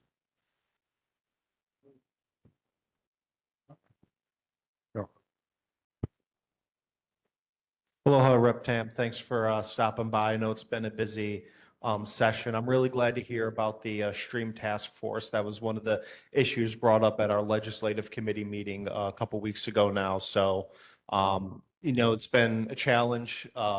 It provides a flooding challenge for Waikīkī. So hopefully this can go somewhere quick. And I look forward to having this board and our legislative committee work with you to support any efforts to address this legislatively next session. Thank you. Thank you. Our Speaker of the House is also on the task force, so she's very invested in this as well. I see Laura Ruby is on again. Yes, Laura hi. Ruby. Hi, Representative. Yes, I was hoping that you were talking about the stream task force that you would, I think you're probably collaborating with Senator Fukunaga and Representative Garrett and Council Member Nishimoto, and that the group that's got the money that came from both state and city. And I would like to hope that you would all invite us as community members. We have the Alawa Watershed Collaboration that's working very much on a good way of implementing things with small amounts of money. And we also have on our Mo'ili Macaulay neighborhood board, there's a committee on the stream amelioration. And I hope that the Waikīkī board will also have such a committee. I think that would make a lot of sense. So we do something from the bottom up. But when it gets to the RFP end of things, there's no community input that's left. So if we can do it now with your help, we would really appreciate that. Okay, thank you. Thank you. We have invited several stakeholders, and we just had our first meeting, and we had someone from DLNR there. And moving forward, we're looking forward to inviting more folks to be part of the conversation. Other questions for Representative Tam? Pardon me, it's a little bit dark out there. Yes.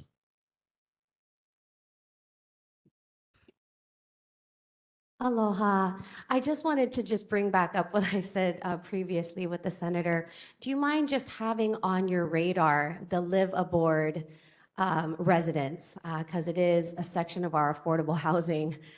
Those are people that have affordable housing within their boats. And if you don't mind, I'm going to send you just a series of questions that they've had for me that I could send over to you. If the transfer does happen to the Department of Transportation, they'd have to deal with those permits as well. So I'd love to send that over to you. I just wanted to put that on your radar as that transfer does happen. Absolutely. It'll have to be a bill format from next year. Sure. But I will give you my card after this, so you can call me. All right, mahalo. Catherine, I see your hand up. Good evening, Representative Tam. I would like to echo what this young woman is discussing about the liveaboards. As you know, that is a personal matter to me. Governor King had given an allocation of 132 live aboard permits, and one single former director decided to arbitrarily cancel those permits. You've been present where I've stated that you can buy a boat at the harbor now for practically nothing because people have no place to dock them and they cannot live aboard. And it is more reasonable to be able to live on a boat and be able to not only enjoy the harbor and help police it, but to reduce the costs of living. So whatever you can do to assist that, I would appreciate it. Absolutely. Thank you, Board Member Hensky. I don't see any more hands. It's a little bit dark in the middle. Sorry, I keep staring to see if I can see hands. I don't see any. Representative, thank you for being with us tonight. Appreciate it. Thank you, Chair.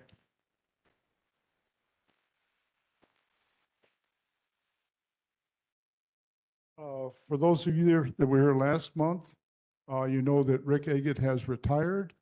And I don't know if Trevor is here tonight or has. I'm on the screen here. It's on mine. Oh, there he is. Go ahead with your report from the Waikīkī Improvement Association.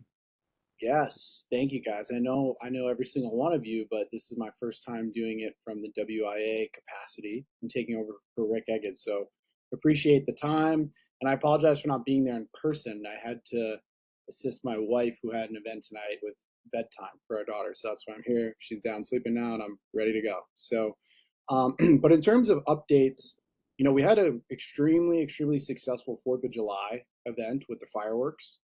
We didn't really have any at all public safety issues, you know, so great job to HPD and to the ambassadors. And, you know, I've been involved in Waikīkī for about 5 years now. And that was the most people I've ever seen, you know, at Kuhio Beach Park and in Waikīkī in general. And from the people I've talked to, you know, they echo the same things. So I thought a rather successful event, again, from a public safety perspective, from a family enjoyment perspective. And then the night before that, we did the Sunset on the Beach movies, you know, in the partnership with Southwest Airlines. Again, a huge successful weekend in Waikīkī.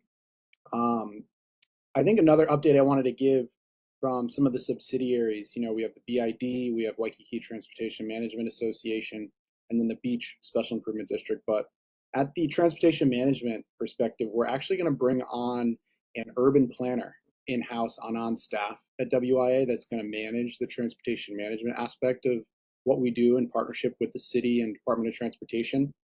So this woman starts on August 3rd. Her name is Kylie Yonamine. We're extremely excited. She has an urban planning background and a master's from UH. And we expect her to interface with you all, right? And want to hear from the residents about transportation concerns, but then also, hey, what can we improve, right? And I know I heard loud and clear about the trash trucks. So I think from a study perspective and a planning perspective and a best practice perspective, we want to assist, you know, the city on that. I know it's a tough thing to solve, but, you know, just putting some of that private resources into, you know, infrastructure and people that could help solve problems in Waikīkī and assist government. So we're excited about her to start. And then at the WIA level, you know, we plan to do sort of a rebrand of the organization where we want to change our name and feel and aspect of what we do within Waikīkī. So, you know, and be more community facing. And I know that, you know, we've been a community organization for a number of years, but, you know, just being more inclusive with neighborhood board. I know I've participated on some of the committees with the policy committee and the public safety committee, and I'm very excited about those getting started up, but not only for me, but my staff too, you know, interfacing more with the residents. And I know, you know, in meetings past too, I know that there's been sort of concern or controversy over even WIA having a speaking role at the neighborhood board. And, you know, I hear it loud and clear, and I'm happy to come for the public comments. You know, I know there's people that aren't residents of Waikīkī that come and speak. So I don't need this official role to speak. I'm happy to just come and chime in and answer questions if need be. But I just wanted to throw that out there. And I defer to Chair Finley and the neighborhood board. But yeah, I'm cool with whatever. But I want to come every meeting, just to chime in and talk about what we're working on, and then just to listen from you all. So I'll stop there and happy to answer any questions. Trevor, one thing I'd like to say is I had a call on the 4th of July from a resident who reported to me that someone had painted obscenities on a sidewalk on the LOI. I did send a message to Dave, your assistant. He sent the team out. They did a wonderful job cleaning it up, and then because it was in so deep, they painted over it. But within a few days, they had resolved the effort, and I'd really like to thank you for sending them out so quickly. Yeah, thank you for saying that. I know that we've been interfacing with a lot of residents too that have sent in graffiti, and we try to get it done within 24 hours. So sorry it took a few days. Our goal is 24 hours, but no, we're definitely trying to step up more and more in that space. And with this sort of management alignment between WIA and WBID, we're actually saving about $170,000 in BID's budget to invest back out onto the street for more ambassadors and more power washing. The Star Advertiser is going to report on that later this week, but yeah, nonetheless, more money spent on the street based on this alignment with WIA. But yeah, thank you, Chair. Thank you. I have Sarah online, I believe. Hey, congratulations. I'm really glad that you're taking over because you've been very collaborative. You've been very proactive about solving problems. And I'm really glad that the WI sounds like they're going to be more involved on improving the community and less the commercial side of making money. So I really appreciate that. The only concern I do have is that, and this is not reflected on you, but one of the issues was that all the WBIDs, Rick Egged was charging administrative fees from WIA, which is a private, corporation, to all the BIDs, which are pseudo government because they pay mandatory taxes. So my concern is that now that administration is going to be combined, we're not going to know what's spent on what because with $50,000, we can ask, I want an itemized bill. Did you get bids from other companies? There's more accountability. So that's just my concern. I mean, I'm sorry that you're inheriting this, but yeah, that's just one of my concerns. But I'm really glad that you're taking over and good luck. Yeah, thank you. And yeah, heard loud and clear. And Sarah, I'm happy to get together. I know we've met before a couple times in person and got to talk about some issues, but yeah, happy to talk about this one too and kind of how the structure works, not only here in Waikīkī, but nationwide. There's over 1,000 business improvement districts around the country that work in tandem with associations like WIA. So yeah, and happy to, we're an open book. Even though we're a nonprofit, we're not a government entity. We're not afraid to show our finances, what we spend our money on. And, the WBID, they spend over 85% of their funding that they receive back out onto the street for our clean food program and all the great work we do on homelessness. So, and that's unprecedented. You compare us to other BIDs around the country, it's around 65, 70% on the street. So we're proud of that number. But yeah, Sarah, let's get together offline here. I'll shoot you an email or a text and we can chat about this.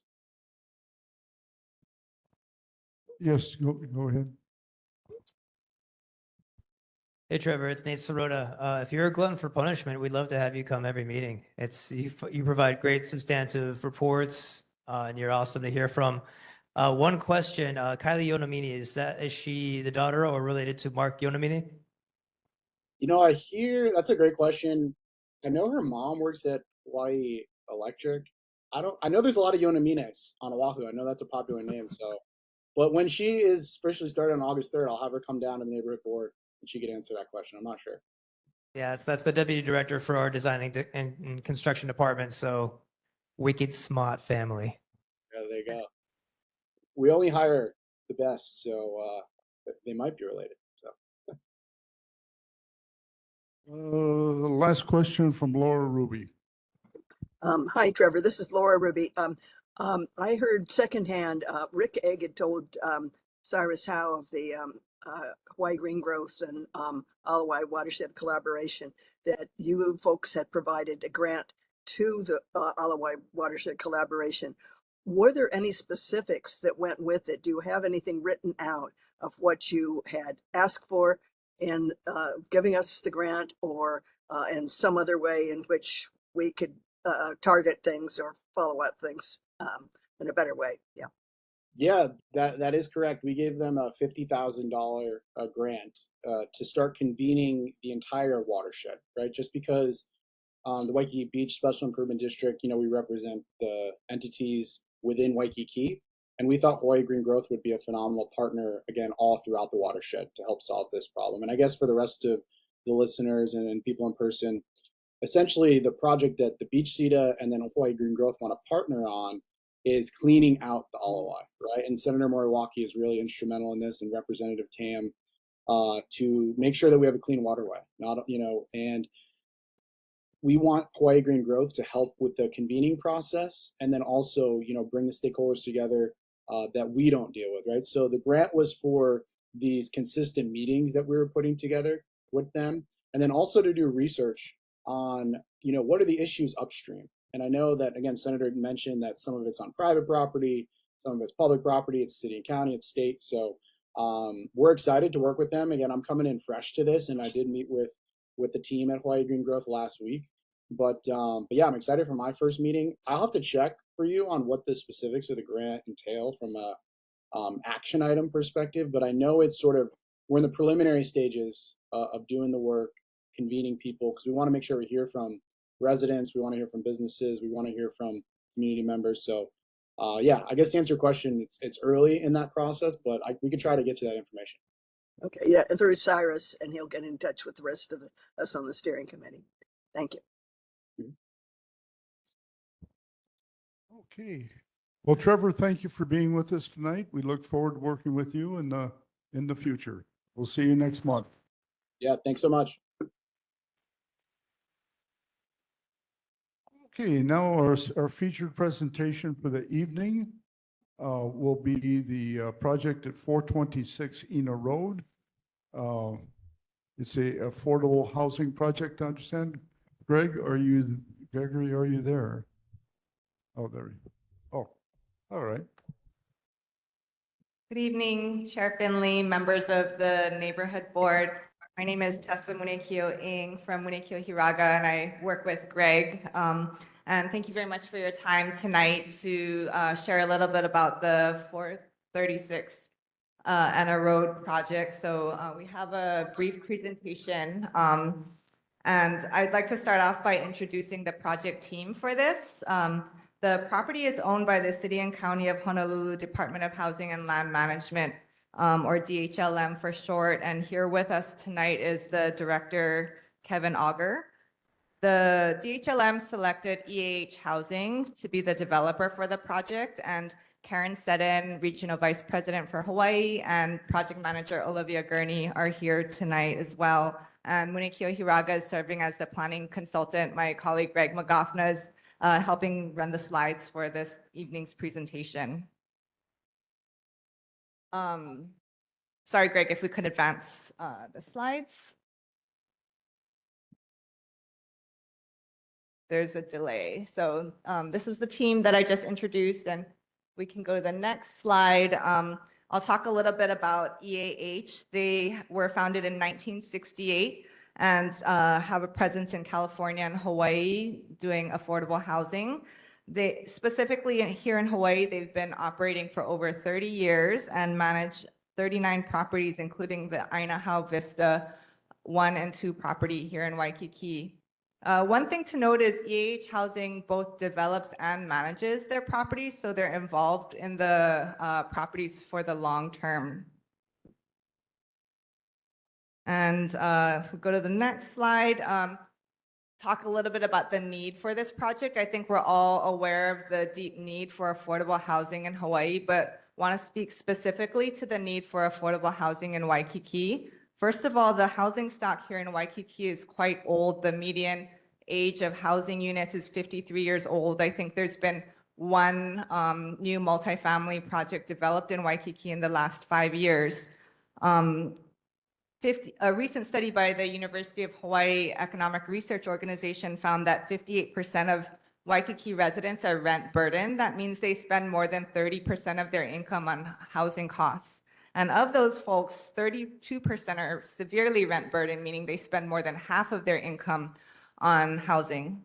And in addition to that, there's over 28,000 people who work in Waikīkī but reside elsewhere and commuting in. So this project's really meant to serve these two groups, the existing residents in Waikīkī who are rent burdened, as well as the many folks who work in Waikīkī and are commuting in. If we go to the next slide, the project is going to serve households up to 80% of area median income, and that's based on household income limits that are set by the Department of Housing and Urban Development, or HUD. They set these income limits annually for each county. And so this is an example of the table that they released for 2026 for Honolulu. And if we go to the next slide, we'll zoom into the specific households that will be served by this project, namely households earning 30 to 80% of AMI. And you can see that the household income limits to qualify range depending on household size. So for example, and again, this is for 2026, just as an illustrative reference for you, a two-person household earning up to $98,000 would qualify under the 80% AMI, four-person household, $123,000. So I know it can be hard to kind of translate what all of these numbers on a table means in real life. So on this slide, we have just some examples of what these household types may be. Lots of folks in our community, restaurant workers, hotel workers, retail, administrative assistants, teachers, tour operators, those types of folks would be anticipated to qualify for this project. And next, we'll talk about the rents. So again, similarly, the Department of Housing and Urban Development sets rent guidelines every year for each county. The rents are based on 30% of income, and this table shows that the rents vary based on unit size.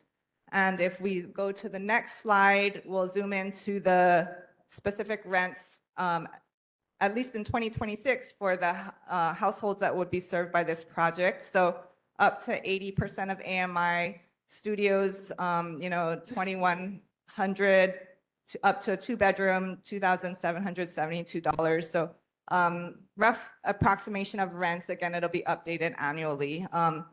And I mentioned that it's based on 30% of the income. There is also an allowance for utilities. So now we'll talk a little bit about the property itself. Outlined in green is the property 436 Anna Road. Anna Road is going across the top on the map, Ala Moana Boulevard on the bottom, and Kalakaua Avenue on the right-hand side, just to orient you a bit. It's currently occupied by the Anamotoi building.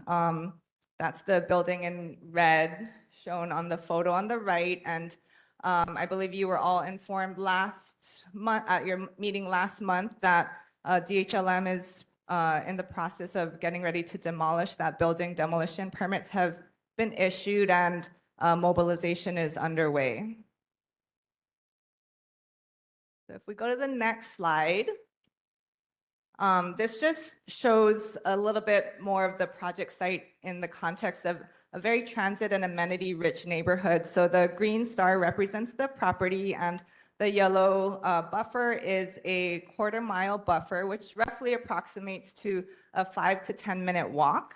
And so you can see there's numerous bus routes and other amenities, bike share, car share, medical facilities, things like that. The property has a walk score of 95 out of 100, which walk score is an indicator of pedestrian friendliness and walkability. So very high walk score, and over 180,000 jobs are available from this zip code by public transportation. So really, a great location for housing.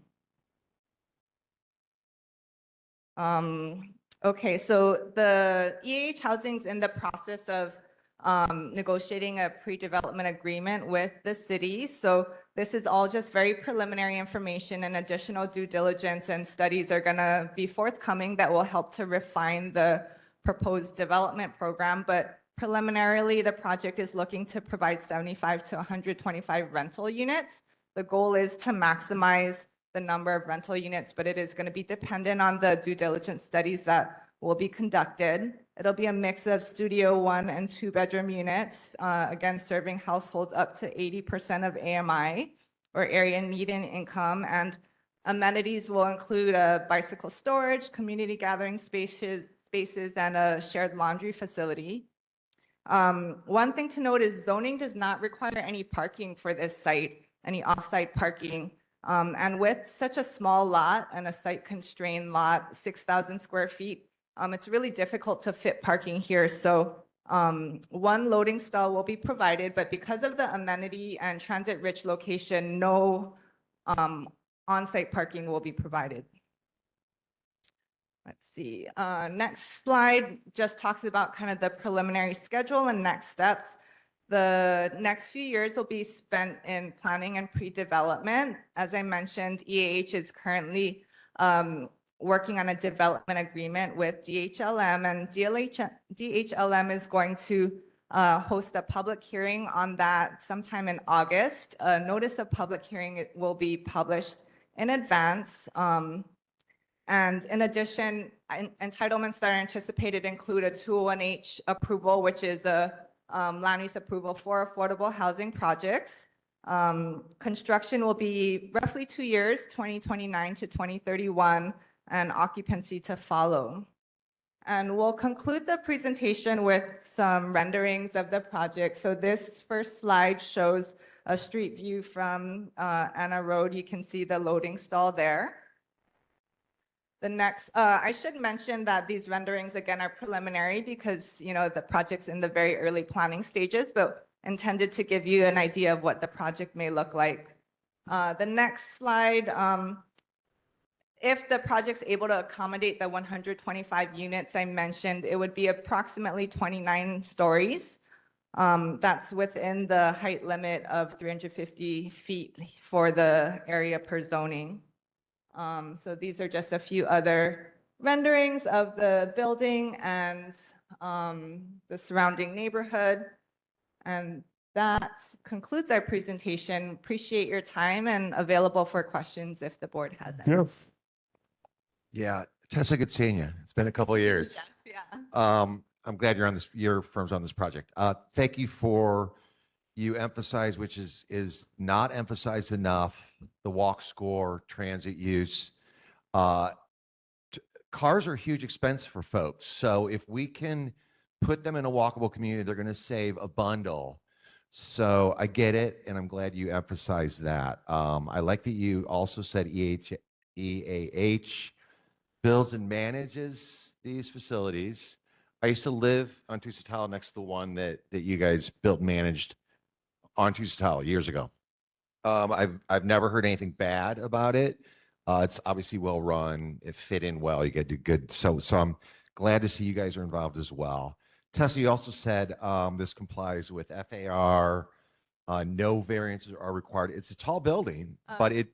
No variance for height. Okay, no variance for But height. it will be a 201H application. The specific exemptions haven't been identified just yet. Okay. But there will be a 201H process. All right, so that will that go. again, it's a tall building. I personally don't have a problem with that. I like to know what the experience from the street is, and I'm not concerned too much about that. That'll be improving to the property. Also, just one more thing, and maybe this nuance of interpret. This is not, for lack of a better term, like welfare housing. This is workforce housing. So I think people need to realize that these are the people who work in the service industry in our community. If we can make it walkable and transportation friendly, they don't have to commute in from Waianae or Waipahu or wherever. So the whole point is you work and you can live in Waikīkī. I think it's a great project. I'll be looking forward to reviewing EA or any type of design requirements. But we need it. We as a community have always been agreeable to this. We're not NIMBYs when it comes to providing housing for our residents. And I'm a huge advocate of that. So us reviewing this and hopefully seeing that it fits in our neighborhood. This is the kind of folks we want to be in our neighborhood. We're not NIMBYs. I welcome this development, and I'm personally looking forward to reviewing it. Mahalo. Thank you so much, Jeff. Tim? Aloha. I'll echo the workforce housing is extremely important here. I wish we'd have more projects like this. Hopefully this starts something. I do have one concern, kind of the opposite of what Jeff was just saying. So you have possibly up to 125 units, but 0 parking. So my question is, where are people supposed to park, especially in an area where parking is already extremely tight? So I'm sure they're not going to be happy, the people that live there. And I understand it's a small lot, so there's not a lot of room for a parking lot. But did you consider like a multi-level parking garage? I'm not sure how much room you need to go from floor to floor. It is a very constrained lot, so it's about 6,000 square feet. We did have discussions with our architect. There's no room for kind of on-grade parking. By the time you fit everything that you need in terms of circulation, elevators, stairs, there's just not the space for it. And then it's pretty tight to do the kind of like podium parking style that you're talking about with the elevators and the stairwells. It just becomes very tight. So we really are trying to prioritize housing in this space, and we anticipate that residents will walk and take public transit and bike as well. And I hope that they do, but out of 125 units, I highly doubt every single one will. Have you had any consultation with the neighbors in the area? Do they have any opinion? Not yet, but we do plan to reach out to the neighboring residential areas. Thank you. Catherine? On the issue of parking, I agree with everything that's just been said. However, I'd like you to consider that you, in your demonstration, showed that the population in Waikīkī is aging. Average age in your report is 53 years old and aging. Older residents are not always capable of walking, carrying groceries, or laundry, or whatever else they need to do. So they are going to need some way to park a vehicle. Right now, my family, one of my family members is paying $2,400 a year so that they can have a parking space in Waikīkī. You're assuming that all of your residents are going to be workforce. But what about the elderly? This is not just strictly a workforce building, it's a building for Waikīkī. Underground parking, even a limited amount with handicapped parking, would be beneficial to the neighborhood. I think thank you you, need Kath. to address this. Thank you, Catherine. I appreciate the comments. I do want to clarify one point. Just I may have been unclear in my presentation earlier, but the median age that I was referring to of 53 years old references the age of the housing stock and not of the residents in the area. But you know, we certainly hear the comments on the parking, and a couple other maybe points to note. You know, lower income households, many of them do not have cars. I think we pulled some data, and about 69% of Honolulu households who don't have cars are in lower incomes that are the target market for this project. So, you know, there's that. And I don't know if you want to mention, EAH also manages another property that doesn't have parking, and that's 97% occupied. So there are other properties, particularly in walkable, transit accessible neighborhoods that that don't have parking. It might not be for everyone, but for those who are able to make it work, you know, it's a great option to be able to live in an area that they can take advantage of bus, walkability, etc. Well, thank you for clarifying that the median age was of the buildings. So that goes back to the fact that the median age of the population in Waikīkī is currently 72 years old. And I do not see any accommodations for people who are handicapped or elderly. So you're basically making this strictly for a certain age profile. The project will be designed to meet ADA applicable building code. And just before this meeting, I actually spoke with our property manager for the Aina Vista 1 and 2 in Waikīkī, which is a senior project. And that one isn't zero parking, but it's about 1/3 and also about 98% lease. So you know, I do hear you, and I understand that Waikīkī is a very constrained site, but we do believe that there are people who don't have cars, who need housing, and that's who this project is for. Thank you.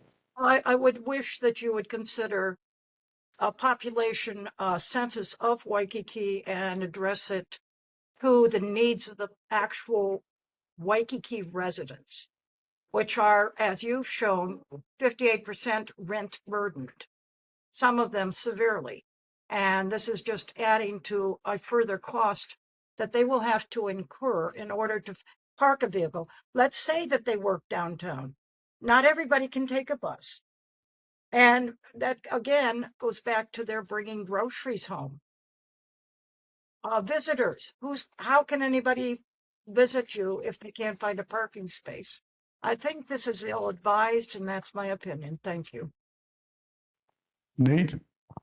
Yeah, I'm sorry, Catherine, I completely disagree. It's whether we prioritize housing for people versus cars.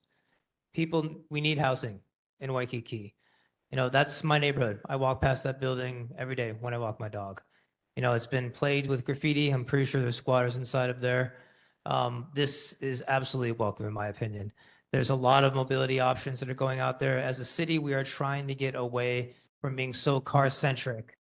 And again, if it comes down to parking spots versus housing for people, 100%, I think we need to get housing for people. So thank you for prioritizing that and for trying to maximize. It's a small lot size. And so, getting as many of those units, I'm really looking forward to seeing what the floor plans look like. This question might be a little bit out of your wheelhouse, but if someone is in between those metrics for the AMI, like say they're in between 60%, 80%, do they round down or round up, or how does that work? Those are ceilings. So the like 30%, 80% numbers, it's a ceiling, so you can't make above that amount. So Okay. Yeah. Right. Thank you. Yes, go ahead. Please use a microphone. Thanks, Chair. So I would definitely speak in strong favor of this project. Like some of the other speakers have said, we need housing here in Waikīkī. The rent burdens are high. And I would like to single out particularly that I like that we're focusing on this project on also providing 2-bedroom unit affordable housing options, because it's not just single people, or it's not just couples without kids that need affordable housing. It's families that need housing. And you can't really do that viably in a studio or a 1-bedroom apartment, right? You need the 2 bedrooms, one for the kids, one for the parents. So I really like that focus on the family affordability aspect. And Waikīkī is becoming a better transit hub. And, I take the bus multiple times a week from here to my job over in Pearl City and back. Skyline's coming on in the next few years. That's going to increase transit times and availability. And we do have a really good bus system. You can get from here to downtown in less than 15 minutes, sometimes quicker than it takes to drive. And, Waikīkī, there's no more room for cars in Waikīkī. We've built that way for the last 50, 60 years, and there's never going to be enough parking. We could go build a municipal lot that's 20 stories high, and that will not solve our parking challenges. We've got to lean in more to our mass transit. And a lot of younger people today are looking at mass transit. They don't want to own a car with its monthly payments and insurance. And my God, gas is almost $6 a gallon, and oil and tires. And, I'm droning on here a little bit, but to really emphasize the point that owning a car is a major expense. And if we can provide affordable workforce housing in Waikīkī for families with accessible walkability and transit options, that's awesome. I support this. Thank you. Thank you. Yeah, just to echo all the support. Yeah, I just want to echo all the supporting statements that you've gotten. And I guess the other thing about this project that I like is that so much of what may still be affordable in Waikīkī tends to be these older units that have really fallen into disrepair. They're actually the kind of places that the BID and others probably can't wait to tear down. I mean, two-story walk-ups, places where the cops are called every other night, and things like that. And so this is a nice project. And so I think that's really what I like. Not only does it fill a need, but it's actually it's a nice building, and it's a nice project, and it's clean. And so I just want to echo everything everybody else has said. Chair, may I speak? Who's that? Yes. Go, Please don't misunderstand me. I am not against the apartment building at all. I'm very much in favor of it. I'm just trying to point out some of the things that are lacking that might make it better for the residents. The building itself, the concept, I approve of. So please don't think I'm against it, but realize that perhaps a viewpoint from somebody who's a little bit on the mature side should be considered.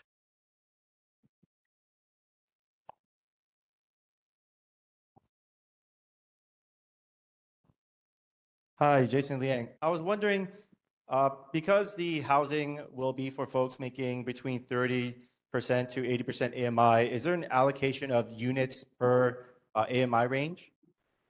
There will be, but we are still in the early stages. That hasn't been set at this time. And the overall average for the building will be 60%. Okay, thank you. We're about out of time. Laura Ruby, do you have a few sentences? Yes, just using following what Catherine was saying. There could be something creative that would be with a shuttle. It's a city and county building, a shuttle bus that takes people to grocery shopping and other places like that. And that could always be on site for hours, and all those things can be worked out. But it's a way in which people would get directly to their home without having to carry any shopping bags or any trouble parking. Thank you. And if I can have the last question, did I miss something about secure bicycle parking There will be secured bike parking. on the bottom level? Short-term parking, bike parking on the lower level, but secured, I think on the third floor right now. We haven't. Because the units are small, dragging a bicycle up to a small unit, just one less place to sit. So they'll be secured bicycle parking as well as like a charging station and kind of like a maintenance bike stand where people can work on their bikes as well. Okay, thank you for the presentation. Appreciate it. We look forward when you get to another stage of development to getting back to us. Good, thank you so much. Thank you. Thank you, everyone. Okay, I have an alibi. Our governor's representative is on the mainland. She cannot be with us tonight. I would like, does anybody have corrections to the minutes for June 9th? Any board members, any corrections to the minutes? Seeing no corrections, any objections to accepting the minutes as drafted? Could I Seeing abstain? no objections. Oh, Sorry, sir. Could I abstain, please? any abstentions? One abstention. Yes, please. Okay. So we have one abstention. Okay, Jeff, anything happening in Subdistrict 1? Catherine, anything going on in Subdistrict 3? No, sir. Thank you. Okay, we voted tonight to end the meeting or to try to end the meetings at 8:30. Without two major presentations tonight, it is now 8:30. So I'm going to have to ask everybody's cooperation if I cut off presentations and limit questions. So I hope everybody understands we voted for that. So next meeting, I may tell people with questions, they have to go on the side of the room and talk to the presenter. And I hope everybody Point can of order. live with that. Sir, point of order, sir. You can't do that. We need to follow the, the neighborhood plan. Once again, we're here for the public. That should be number one. Yes.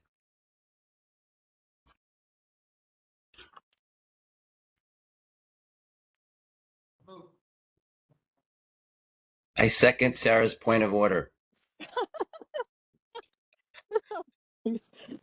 Oh my God.